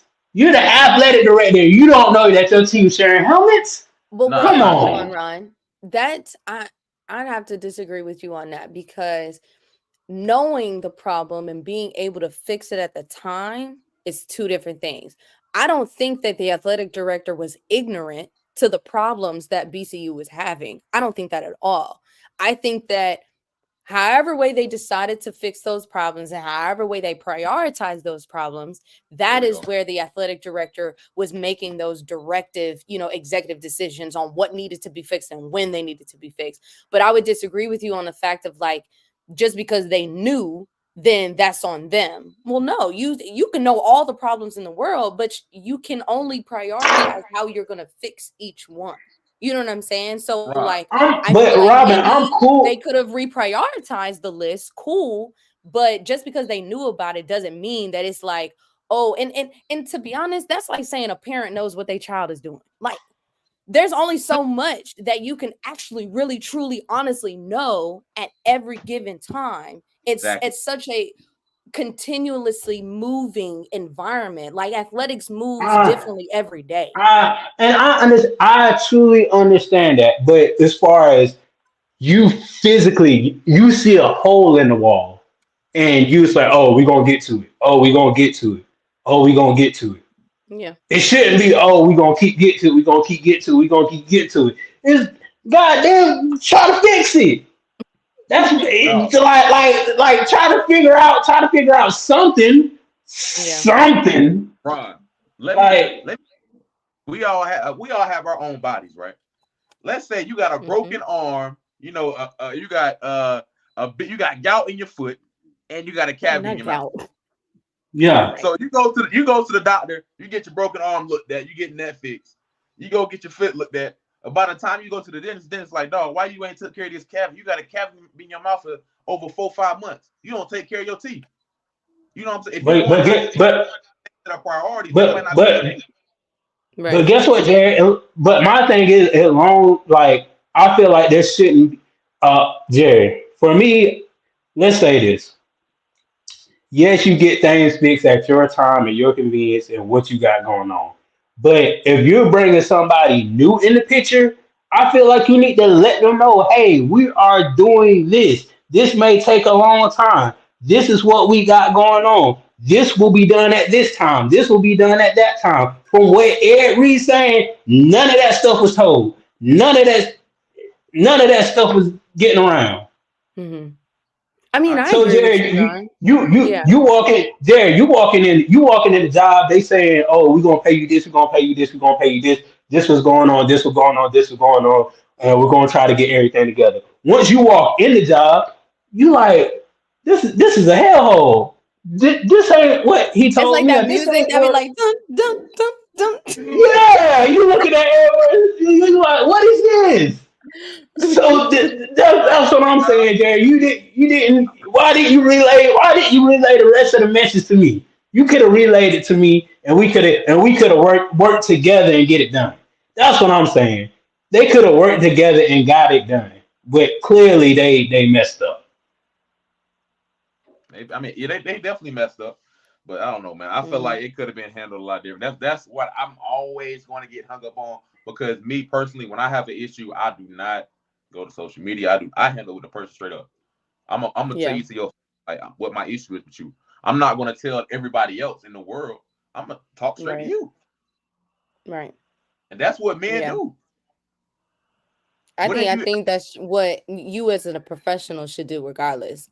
Because But Jerry, what from hearing what he said, he tried to speak with him. He did. Jerry, didn't he say that? He said he tried to speak with him. He tried to ask. He said it. He said it in front of the kids and parents and everything. That's what he said. Yeah. Maybe either way, I'm not going to social media. Jerry said I'm still y'all attitude. I understand that, and you know, some people they get fed up and they say this is the only way that people gonna see what's really going on, and this is messed up. And some people just be like, and some people would just be like, forget it, I'm gonna just move on and take my L. Right, but then people don't need to see. But that's how Bethune-Cookman responded. Every university is different on who they want and how they want. You know what I'm saying? Because there's a university out there that's like, oh, we love his energy. We love that fire.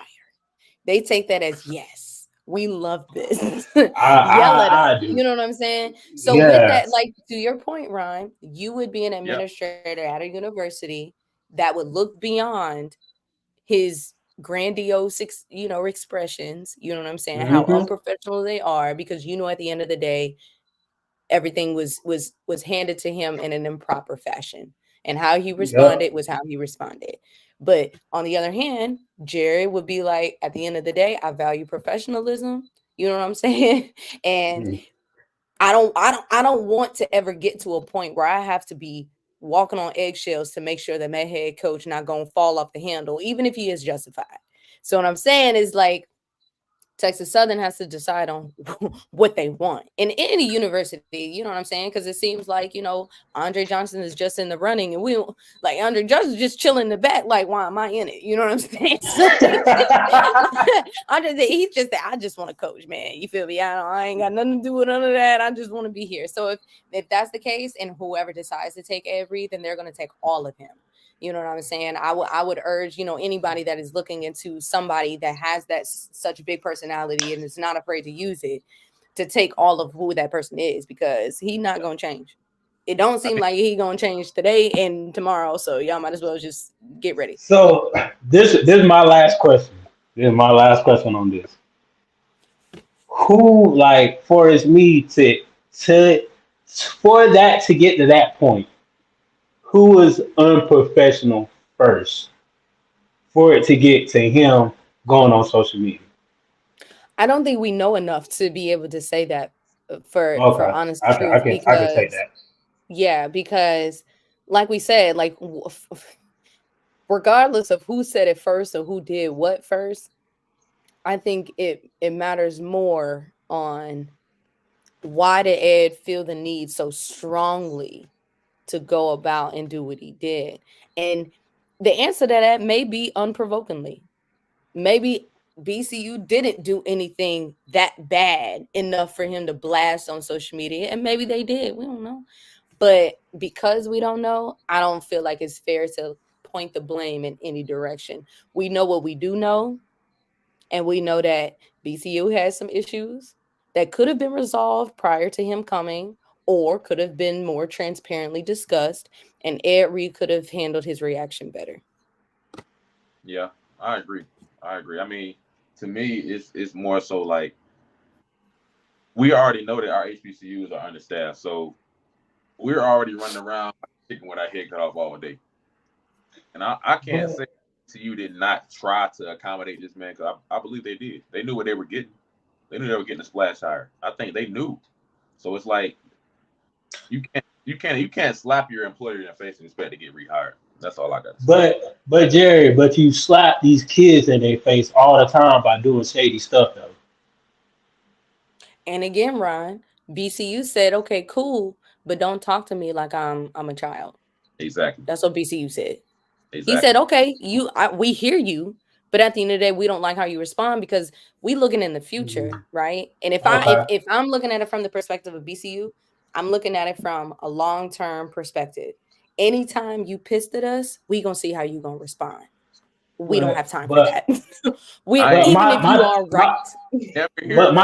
my thing, Robin, is they are pissing on these kids 24/7, 7 days a Yeah, week, and you right. and You like absolutely right. Look, and here's so my thing, Ron. it. I agree with you. I 100% agree that BCU at some point dropped the ball even before Ed Reed got there. You know what I'm saying? Like with everything that they could have fixed. But again, it still goes back to it's all in how you respond. And it seems like they have a standard of who they want hired and who they want on their team, even if they are at fault. I'm not taking that away from the students because, yes, they dropped the ball for sure.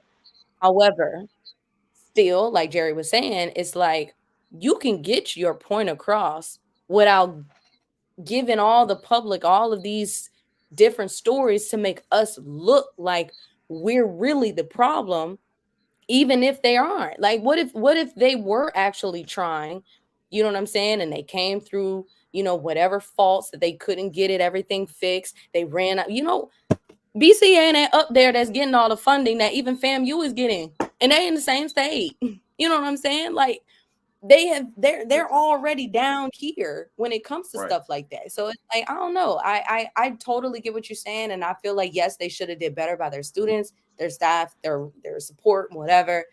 But I think that they are valid and also understanding who they're hiring, and they didn't want that problem. Listen, y'all. They didn't So want. if he handled it the way I think would be a better way to handle it.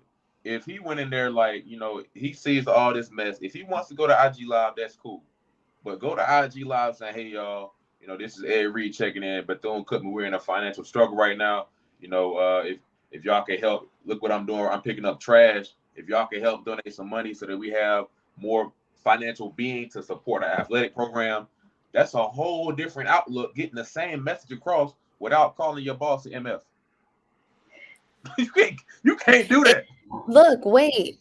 Was he was signed already as the head coach, or he hadn't signed yet?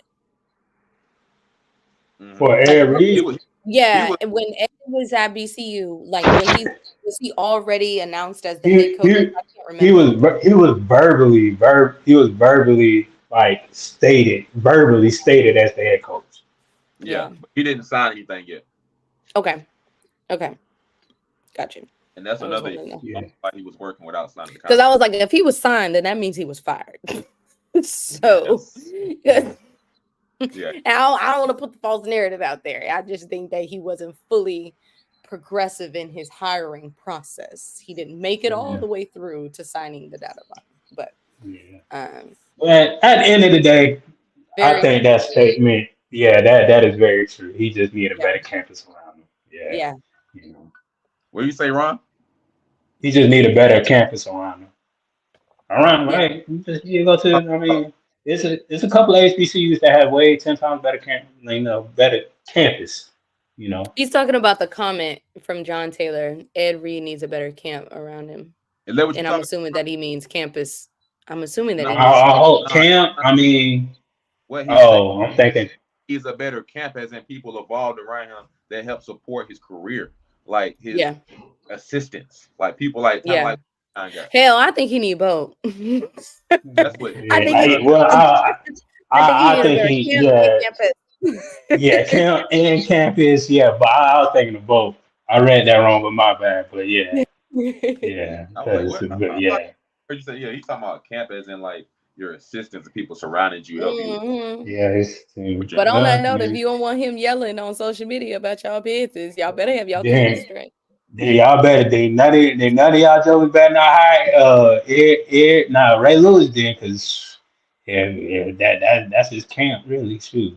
That's the same person, just a different body. That's exactly same person, everybody. If you don't want Ed Reed, don't even think about Ray Lewis. Don't even think about Ray Lewis, because he gonna cut you out in the flesh, and in the Holy Ghost, then he gonna do it regular.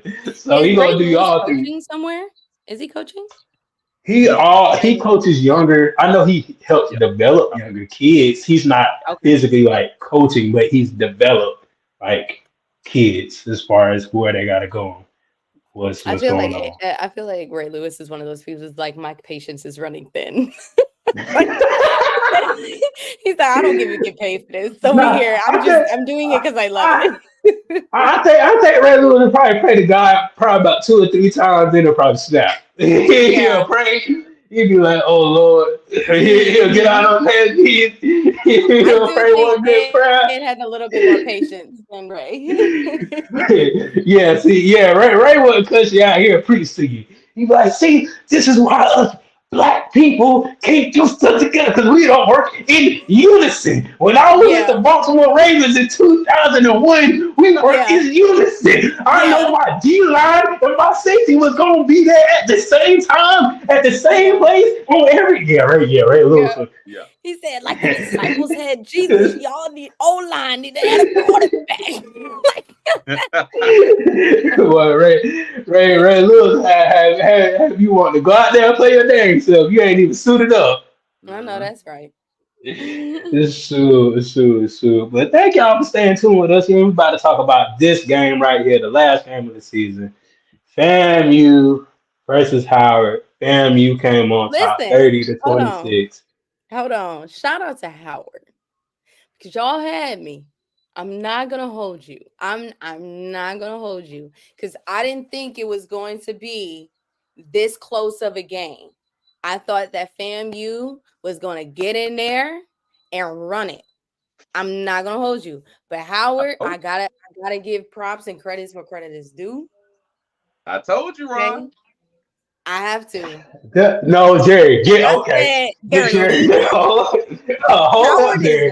Hold up, Jerry. Look, oh yeah, I gotta put this comment up here. Yeah, long live Kobe Hemingway for real. Absolutely. Yeah, that win was for this whole season. Really was for him. Being honest with you, because he was telling us before. You know, he went upstairs. He was like, "Fam, you about to do something this year." He was just saying. Mm-hmm. He was just saying it. But Jerry, think about this game. We were supposed to score 50. Yeah. Jerry, am I lying or am I frying? Yeah, but at the same time, Howard has some missed opportunities too. They did. But they were supposed to miss all of their opportunities. And Jerry. When it's past the 50 and it's easy to score, almost anybody can do that. I just want to let you know, Ron, that Howard was very serious about football. this year. I thought They about were that. very See, serious. no, because I'm a blame the MEAC. That's who I'm gonna blame, and I don't blame your school. I mean, you can, but at the end of the day, they still almost No, won though, and I know we because we did what we this, needed to do but already. We was gonna do a this repeat. You feel me? this Oh, what had this is why they had so much confidence because the MEAC wanted to give them co-champions. So that kind of gave them a little, oh yeah, we got a little confidence on it. We the co-champions, blah blah blah. I ain't never heard no bull crap in my life, co-champions. Then Coach O had to put up bulletin board material for them boys. The next year, talking about who wants to see us beat them 40 something, 50 something to 0 again in the championship. Nobody don't want to see that. Nobody don't even want to come to the game. So basically, you put up bulletin board material for them boys to get mad, get upset, feel some type of way, and once they play all that, they started. Oh yeah, we own it like Rado Rice. mm, No, I mm. told you, man, that the MEAC is a stronger conference as a whole in football than the SWAC. I told you that. But Jerry, okay, flag on 2 touchdowns play. It would have been 50, bruh. They played on FAMU work like baddest day. Jerry, they played on FAMU baddest day. Sir, And you can't say no sir because Who? Wait, hold on. Who Jerry, played we supposed to on have FAMU bad? Howard. We was supposed what face mask strip sack for a touchdown. That's 7 points. The Marcus Riley touchdown pass. That's another 7 points. Musa missed K dot. That's another 7. So you can't tell Jerry. You no. can't tell me FAMU didn't play bad, bro. How can They wasn't clicking. how can you say that he was gonna have a strict sack fumble for a touchdown? How you know he would have fumbled if he ain't grabbed his face mask? Jerry, he came like this on the ball. He came like this on the ball, then he grabbed his face mask. That's what made him fumble. No, bro. He grabbed his face mask first. Somebody got the video? Oh, I was Wow. with my own two. What R. Kelly say? With my own 2 eyes. Man. But okay, Jerry, take away that. So what? We got 14 more points on the board. And I mean, okay. And what was 14 more points on the board. That's almost close to 50. what was the other 2? Because I have an argument for those 2. What were the other 2? The Marcus Riley touchdown pass to Musa. Holding. You ain't supposed to take. Okay, how do you know this? This play is it's a 926, 900 play double reverse. For double reverse, you got to have at least 5 seconds. How do you know that player would have been blocked for 5 seconds if he went for holding? He could have. Well, Jerry, from the culture I grew up in, no excuses. Hold the block. And you grew up with that culture too. We practice and got a flag.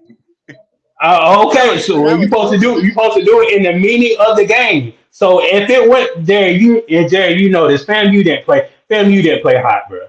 We missed on three touchdowns, bro. I don't you think know they that. But check this, bro. Why did we miss? Because that team was better than any team we faced, Bro.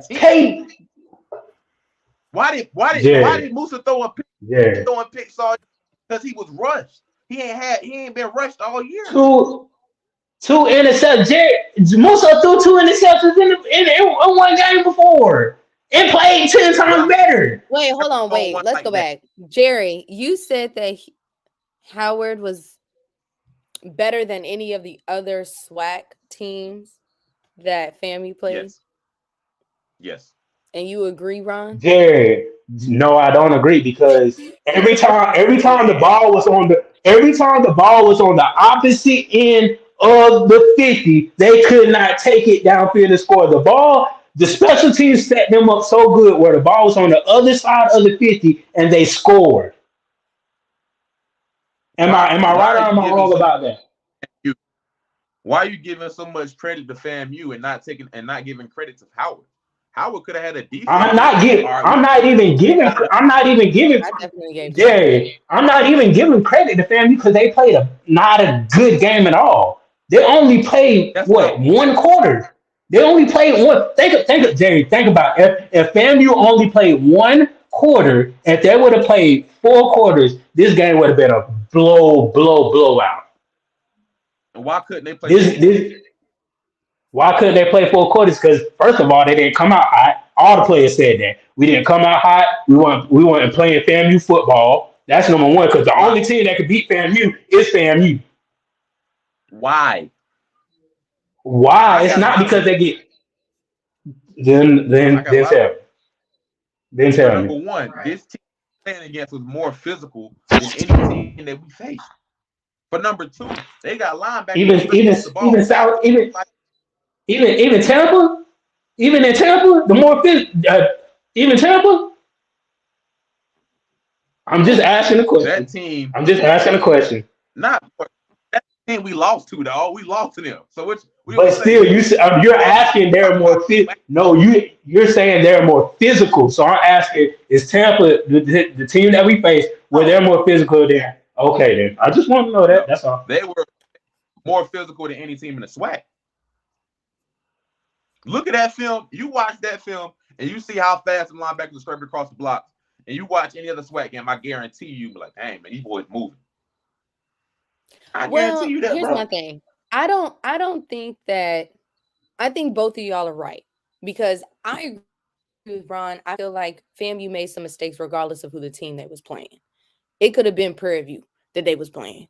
I feel like FAM still dropped the ball in some areas that they know they could have done better regardless of the team that they was playing, right? But to Jerry's point, I do think that FAMU underestimated Howard. And because they underestimated Howard took that advantage and ran and did what they have been trained to do. Because we talked about this, y'all had me, you know what I'm saying? Understanding strength of schedules, who you play, that definitely matters, right? And we look at, you know, the comparison between FAM and Howard and who they've played throughout their season, that you know, connects in how they train. You know what I'm saying? So if they are playing top teams or better teams physically, then yes, they're going to be very prepared to play FAMU. But I do believe that there is an element of FAM that did not play to the best of their abilities in and of itself. You know what I'm saying? And I think that Howard capitalized on that. And because they capitalized on it, FAM was like, wait, hold on. Ooh, wait a minute. Let me go ahead and start putting this stuff together, because that's when they started putting it together. It's like 4 quarter. You know what I'm saying? Like they waited until the 4th quarter, not waited, but like it wasn't until the 4th quarter that they started to play the FAMU football, like Ron was saying, that they know they could do outside of it. But I will say I was surprised because I didn't think that it was going to be a, you know, biting of the nails type of situation as it was. And I think that everybody underestimated Howard. And that's why I give kudos to Howard, because they played a hell of a game from start to finish. Yeah. And that's going to your point, Jerry, is all in how you train and how, and you know, who you've been playing against from the majority of the season, like all season, even if they did have a 6-6 record or a 5-6-5 record. So, yeah.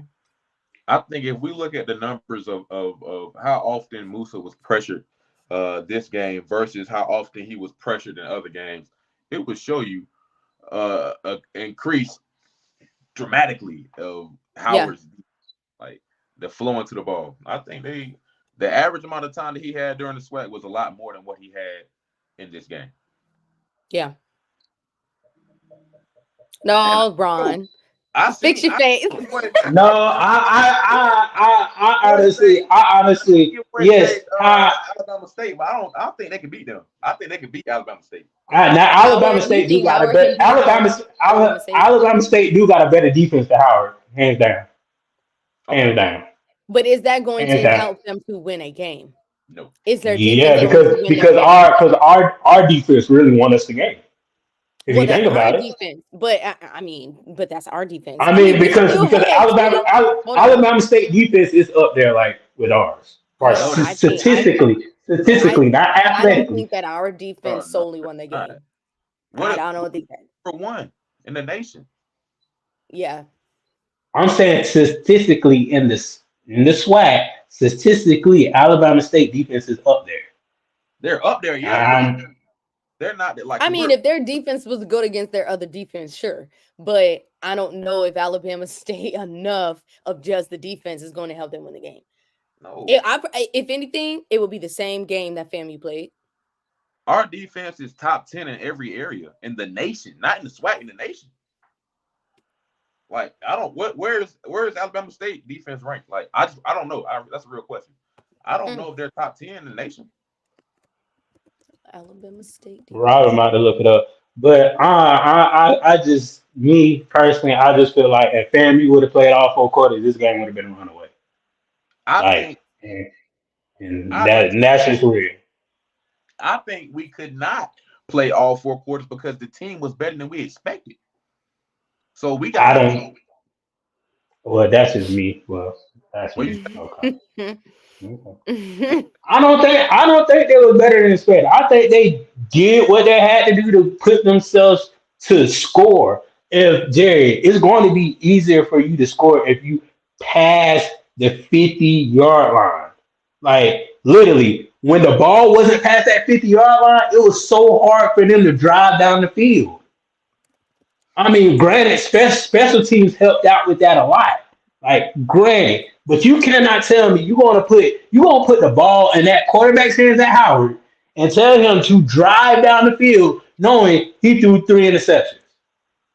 And you only had 80-something rushing yards the whole game? That's because that was a key point of fault. Where did most of the rushing yards come from? What half? Past the 50. No, I'm saying I don't know what happened, but all I know is the rushing yards came past the 50. When it comes past the 50, they're running the ball. They're running the end zone. But when it comes being beyond the 50 and they got to make a long drive, they couldn't do that, Jerry. Imagine if we would have stopped. Imagine if our special teams would have been on par and stopped them behind the 50. They would have been struggling the whole game. That's what I'm saying. I'm looking at it as a real. You threw 3 interceptions. Well, I mean, Musa threw 2, but still, if you throwing interceptions like that, then you got to make up for it. Musa made up for his interceptions.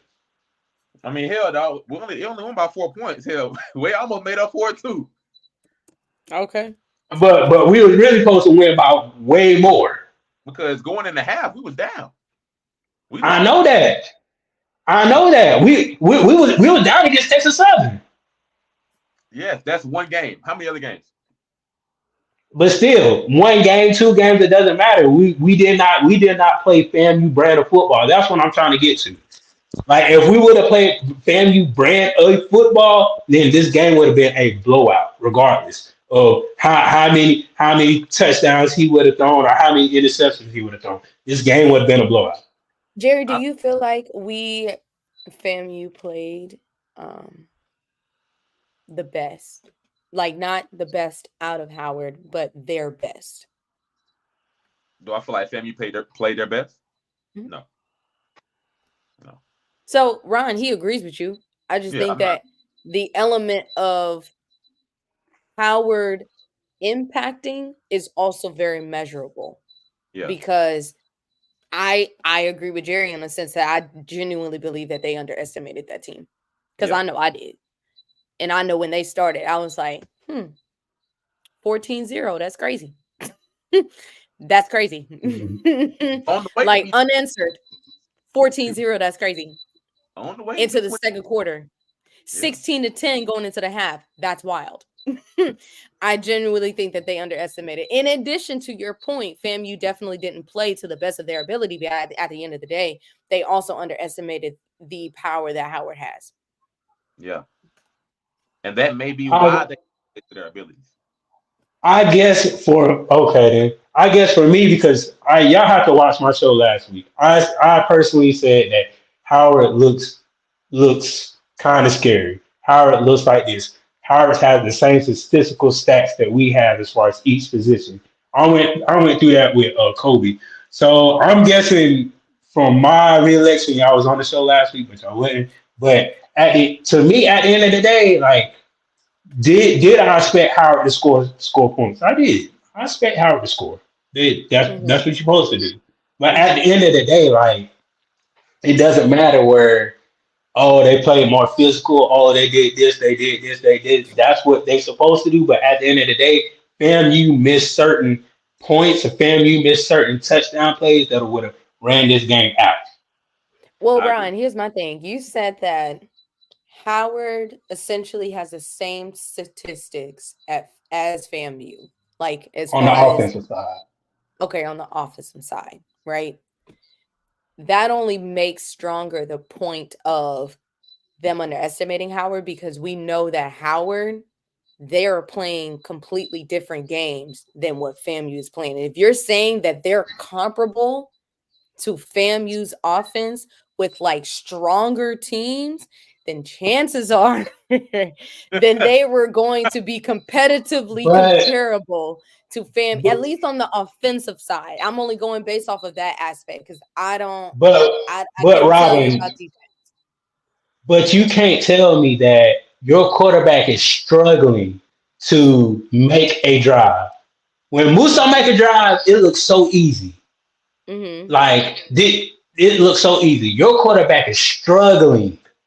Like help, SOS, please help me. Like that's what he's saying. It still doesn't take away from what you just mentioned though about like statistics. Like clearly it seems like Howard is more of maybe an overall balanced type of team among each player on their offensive side, as opposed to maybe FAMU is stronger within their quarterback position, who is able to make maybe bigger plays or more yardage in that aspect. But that doesn't take away from their statistics on their offensive side. That doesn't mean that they can't, as we have seen, be competitive against FAMU, who may have a different style of offense. But at the end of the day, it's like, if you're saying that they're like this and they have a completely different schedule, I don't know. And y'all taught me that. Y'all taught me the strength of schedule matters.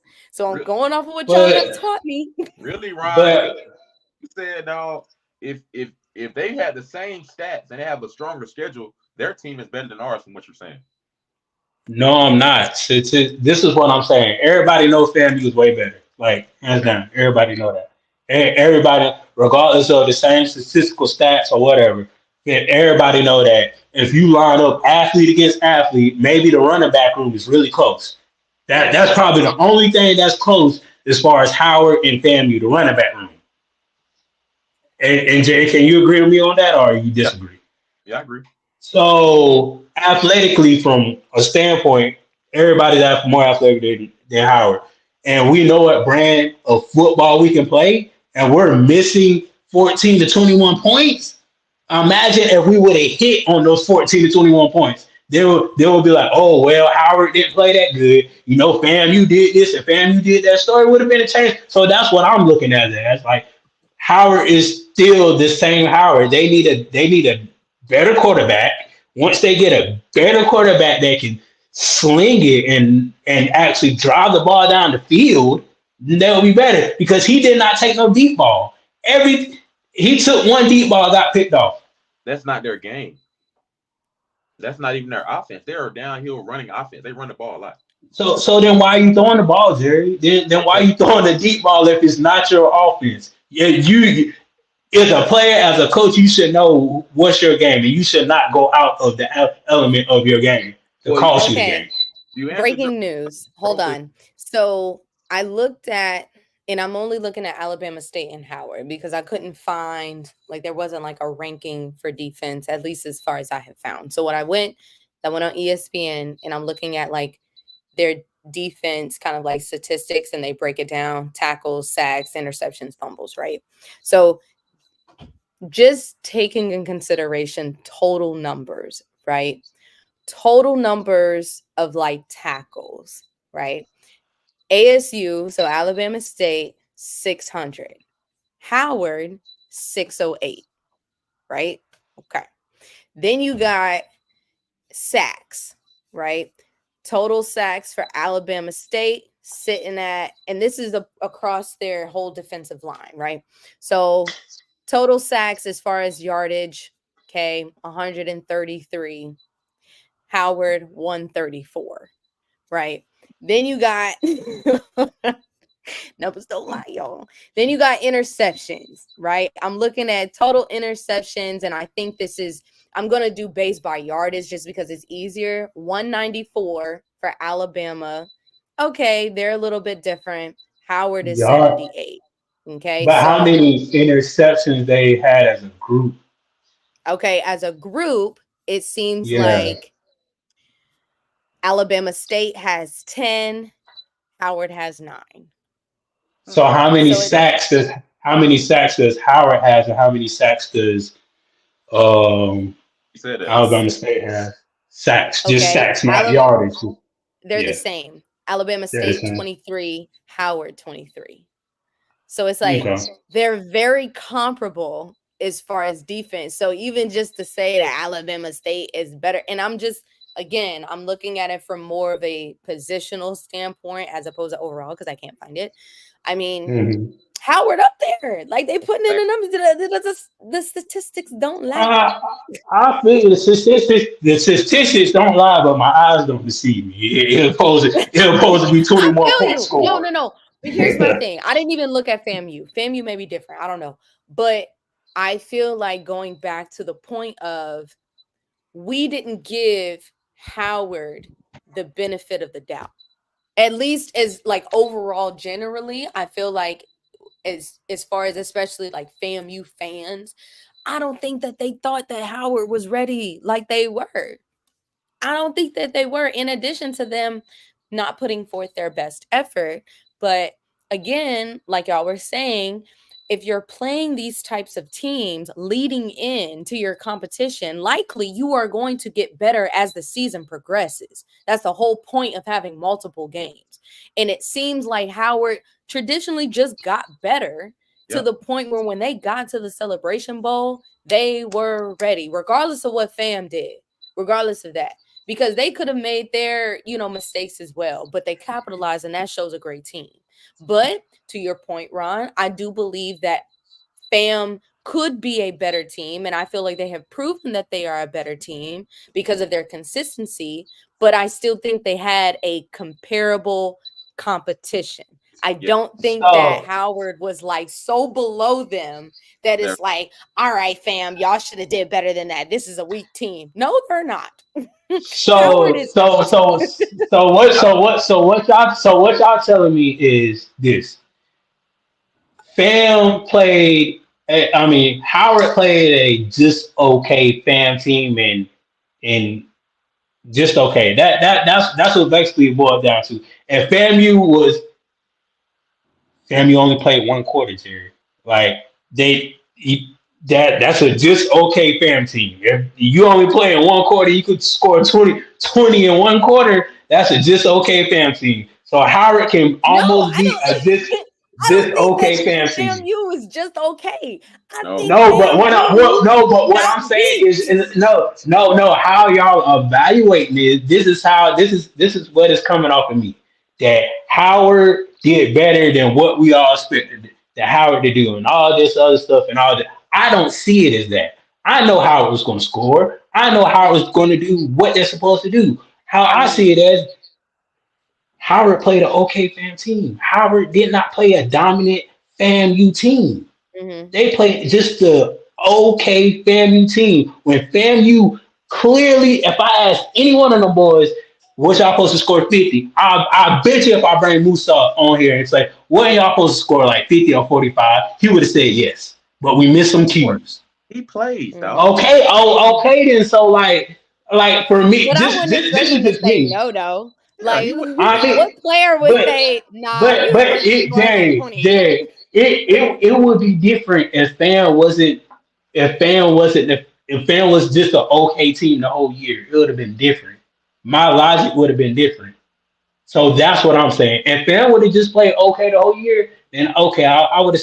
If FAM was playing Ryan McCray, then my moveset would have been that score right there. I would have been satisfied with it.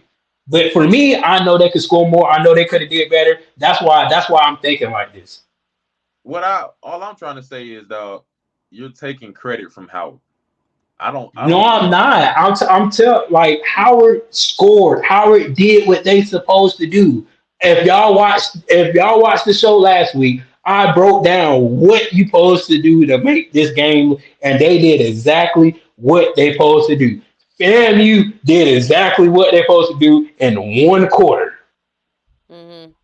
But hey, That's the breakdown. but to your point, Ron, when FAMU started playing, we know who won the game. Exactly. When they did, but I think that to your point, Ron, yes, FAMU started to play like FAMU played, but I do believe that they took in consideration who they were playing. You know what I'm saying? Like they turned it on, but they also realized that okay, Howard is also up to their part as well. Because I think that Howard played again a hell of a game. Cannot take that away from Howard. And I think that FAMU, when they got in that locker room, they said, hey, y'all playing like y'all want to lose. Y'all better play like y'all want to win, because the only reason that they would turn it up like that is because they were losing. Yeah. But they had to have, even if let's take into your consideration, Ryan, right? FAMU is a better team than Howard. So if FAMU is a better team than Howard, FAMU should be a better team than Howard even on their worst day. But you know what? They weren't. Yeah. On their worst day, on their worst plan, they still wasn't better than Howard. So that plays into Howard's credibility of we can beat y'all, right? Because you're going to be, you're a really solid team. You need to be solid whether you sick, whether you hurt, whether you up, or whether you down. You feel me? But Robbie, Howard was not playing. I mean, FAMU was not playing to the best of their abilities. And Howard was like, oh, wait, we got this. And they took it. But Robin, this is a test for you. Like they're playing, FAMU played the worst of their ability. That should tell you about Howard. They're not even up to par with FAMU because they're playing. FAMU was playing so much down that Howard was looking very good. That's sad. That's sad that a team could come out and score 20 points, 20 unanswered points in the 4th quarter. So that is sad, Robin. That is sad. You saying that FAMU played that bad that Howard only was getting those points because FAMU was bad? That's exactly yes. Yes. Yes. Wait, Robin, did you watch Robin? Look, Robin. If Jerry and you understand football, you supposed to run your lanes on special teams. Am I right or am I correct? Yeah. Okay, did they miss tackles? Am I right or am I correct? During that special teams play when they run it past the 50. Yeah, you said so that's a lot. So like answer to your question. Oh, okay then. So my thing is, FAMU played they played a bad FAMU team, and that lets me know like okay that you can still play that bad and still win the game. Why can't you credit Howard for breaking tackles? There's no breaking arms. What about defense intercepting Musa? We all know Musa gonna throw 1 or 2. I'll say that the whole year. No, have I said that the whole year? Have I said that? No, have I said that the whole year? Have I said that the whole year? How many times? Wait, Ron. How many times have you watched a defensive play, right? And the quarterback will literally throw it to the defense, and they still don't catch that. That plays into them not being a good defense. But they was ready. No. Howard was ready, and they picked up them balls. You cannot take that away from them and act like just because FAMU was playing bad. Playing. But y'all not understanding what I'm saying. Howard did what they were supposed to do. So if that's not giving Howard credit, then I don't know what is. Howard did what they were supposed to do. What does that mean? Howard forced turn. Maybe explaining that would make it make sense. Okay, if you watch my last show, you will understand. But forcing turnovers, that's what you got to do to win the game. You got to force turnovers, which they only force 2. If you win the turnover battle, you win the game. Then you won the turnover battle. You got to pressure Musa on certain plays that FAMU scored on. They did not pressure Musa. Got to pressure Musa. You got to score 21 points. If you don't score 21 points, then 9 times out of 10, you're not going to be in comparison of winning the game. And which for FAMU, I said FAMU has to play all 4 quarters. FAMU didn't play all 4 quarters. And we know if FAMU played all 4 quarters, it would have been a blowout. FAMU playing FAMU football. If FAMU don't play FAMU football, then we all know it's not going to be a good game for FAMU. So, like, with the breakdown, for me, I'm looking at my breakdown and analyzing that FAMU played bad. For me, FAMU played bad. Just for me, because it was a whole lot of miscues, a whole lot of flags, a whole lot of this, a whole lot of that made the other team get in the scoring position. That's what Howard's supposed to do. Howard's supposed to capitalize off of those things. So I'm giving Howard their credit, but FAMU just played a bad game. But why do they have flags? Why is he getting a holding call? Because he could not block him. No, because you're undisciplined. No. Yes, holding can be called undisciplined. No, I played. You're not moving, but Jerry, you got to move your feet. You got to move your feet, Jerry. If you're not moving your feet, if you're not, then you're not supposed to be out there. That's number one. If you're not athletic enough to move your feet, you're not supposed to be out there. No, the only reason you hold somebody is you can't block them. There's no other reason. You know, I played O-line. I played fullback, bro. I done got a holding call. I messed up on the play. The dude got me with a move. It happens to everybody. He got. But okay, Jerry, you got. Okay, they got. Okay, cool. But still, that shouldn't neglect that FAMU is a way, like, they should have put up 50 points or 40-something points. That shouldn't neglect that fact. To be honest that with should you, not that holding call should not neglect that, Jerry. I agree. I agree that FAM did not play FAMU ball. I agree with you until the 4th quarter. But I think where we're coming from, again, is just Howard was a competitive, comparable team to FAMU, regardless, even on their best day, right? So it's like, even on, and you're saying on FAMU worst day, they beat Howard. Yes, but it wasn't until the 4th quarter. Like, but that's my thing, Robin. You play Robin. Hold on. Their worst game, they were not beating Howard. They had to become better. They were not at their worst beating Howard. They were at their best beating Howard. So y'all keep talking about on their worst day. Robin. Their worst day was only playing 1 quarter. Their best day would be playing all 4. So wait, to your point, Ron, when they weren't playing those 3 other quarters, what were they doing? Losing. They were not playing. They're not playing FAMU football. So to your point, on FAMU's worst day, they couldn't beat Howard. So therefore, they had to be at their best to beat Howard. So that means that Howard had to be competitive against FAMU. No, Robin. Yeah. I don't think of it. See, okay, I understand what you're saying. I just said I understand what you're saying. I understand. In whole totality, yes, on FAMU's worst day, they cannot beat Howard. But to me, my worst day is actually, we just slipped out this game and we still won. Mm-hmm. Oh, we missed out on 21 points that we could have scored. That's my definition of a worst day. My definition of a worst day. Do you feel like on the 4th quarter for FAMU, they were still at their worst? I think so.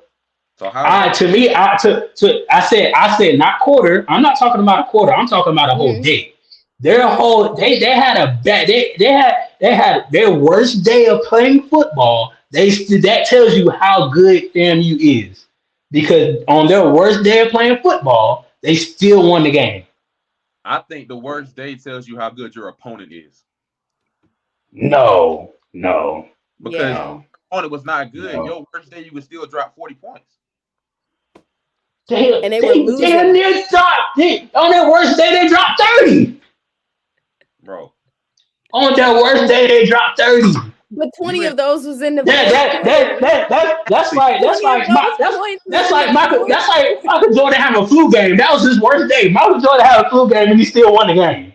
And that was Michael Jordan's worst day. they had 10 points at halftime, bro. Like you really like Okay. is No, the it's reason their worst why they day. had their worst days because they were playing Howard. Howard is not a bad team. No. Then you might as well okay then. Hold on, Ron. Hold on. TSU that good. Hold on. Even though I do believe FAMU had left some points on the field, left 2 touchdowns, they still were playing a competitive team. Howard is a good team.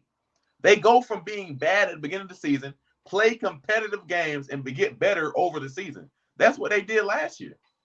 Who okay then so you're saying Howard was bad in the beginning of the season. I feel like Howard wasn't bad at the beginning of the season. Howard was playing Howard football. That's what I'm looking at it as. I'm not looking at it as they're bad, they suck, they did this, they did that. I'm not looking at it as that. Howard did what they were supposed to do. That's what I'm saying. Howard for all the football games they played, they did what they were supposed to do. They did what they were supposed to do in the MEAC, and they did what they were supposed to do in the game. My thing is this: FAMU played so bad that they still won the game. Come on, bro. Come on, like, come on. Michael Jordan flu game. Come on. The flu game, Jordan played bad because he had the flu. Why did FAMU play bad? Because they weren't hitting on all cylinders. Why? Because they underestimated Howard. A whole passing interference or flags or something like that is not underestimating them. Not flag, Jerry. Flags cannot underestimate somebody playing against. And I can't. Flags can't do that. Flags cannot do that. And they were holding. That was Oh, okay. So, And Jerry, defense what you're telling me is flags can underestimate a team. No, I said your reasoning for holding, your reasoning for grabbing the face mask. When you commit those penalties, you're underestimating your opponent. You don't hold. If you're committing those things, that means you're not disciplined enough. It's not somebody's better than you. No. You're not disciplined enough. Yes, it is. No, Jerry. If you blocking somebody, bro, you don't have. It's not about discipline. If you block them, you can block them. If you can't block them, you have to hold. You have to. Ain't it a technique to block, Jerry? From what I know, ain't it a technique to block? Isn't it a technique to tackle? Isn't it a technique to do all these things? And they teach you the right technique in practice. So if you do the wrong technique, that's undisciplined. That is undisciplined. If you jump off sides, that's undisciplined. And you do the wrong technique because you have no other option. My option is don't make a mistake and go full speed. And if you can't do that, they tell you to go full. If you make a mistake, go full speed. Yeah. Like if you miss that block, go full speed, missing it. Yeah. Don't cause a penalty. That's what my coach told me. So if I'm causing a penalty, I'm hurting my team. Right. So I guess I'm just different how I look at it. Go full speed and still get a holding call and miss a block. If you miss the block, you shouldn't be holding. If you miss the block, you shouldn't be holding. No, bro, that's why they hold so that the quarterback don't get sacked. Because honestly, bro, offensive linemen hold every play. It's just about getting caught. If you played O-line, you know that you're gonna hold at some point because you can't block nobody for longer than 3 seconds. I done played O-line. I done played D-line. Look at Ron's face. Because it doesn't make sense to me. School, middle school, mini mics, pee-wee, all of that. I done got the calls. All right. Hey, but at the end of the day, fam, you came back on that fourth. Look, even if it was on that one quarter, and they showed out who was the best band in the land. And that was the FAMU Rattlers, because they could have let it go subside, and they could have let Howard take full advantage of where FAMU was playing. Like you said, Ron, not up to par from what we know FAMU to play, but they didn't. Whatever the speech they said in that locker room, they came out, because the third quarter they was butting heads the whole time. They ain't no points was going in that third quarter. And then by fourth quarter, they said, all right, we got you. Let's tire them out. You know what I'm saying? And let's take advantage. And I think that's the FAMU football that we were all expecting to see throughout the entire game. And Howard threw him a curveball. They threw him a curveball by playing at a competitive level. And FAMU didn't raise up to the par that we know them to raise until the fourth quarter.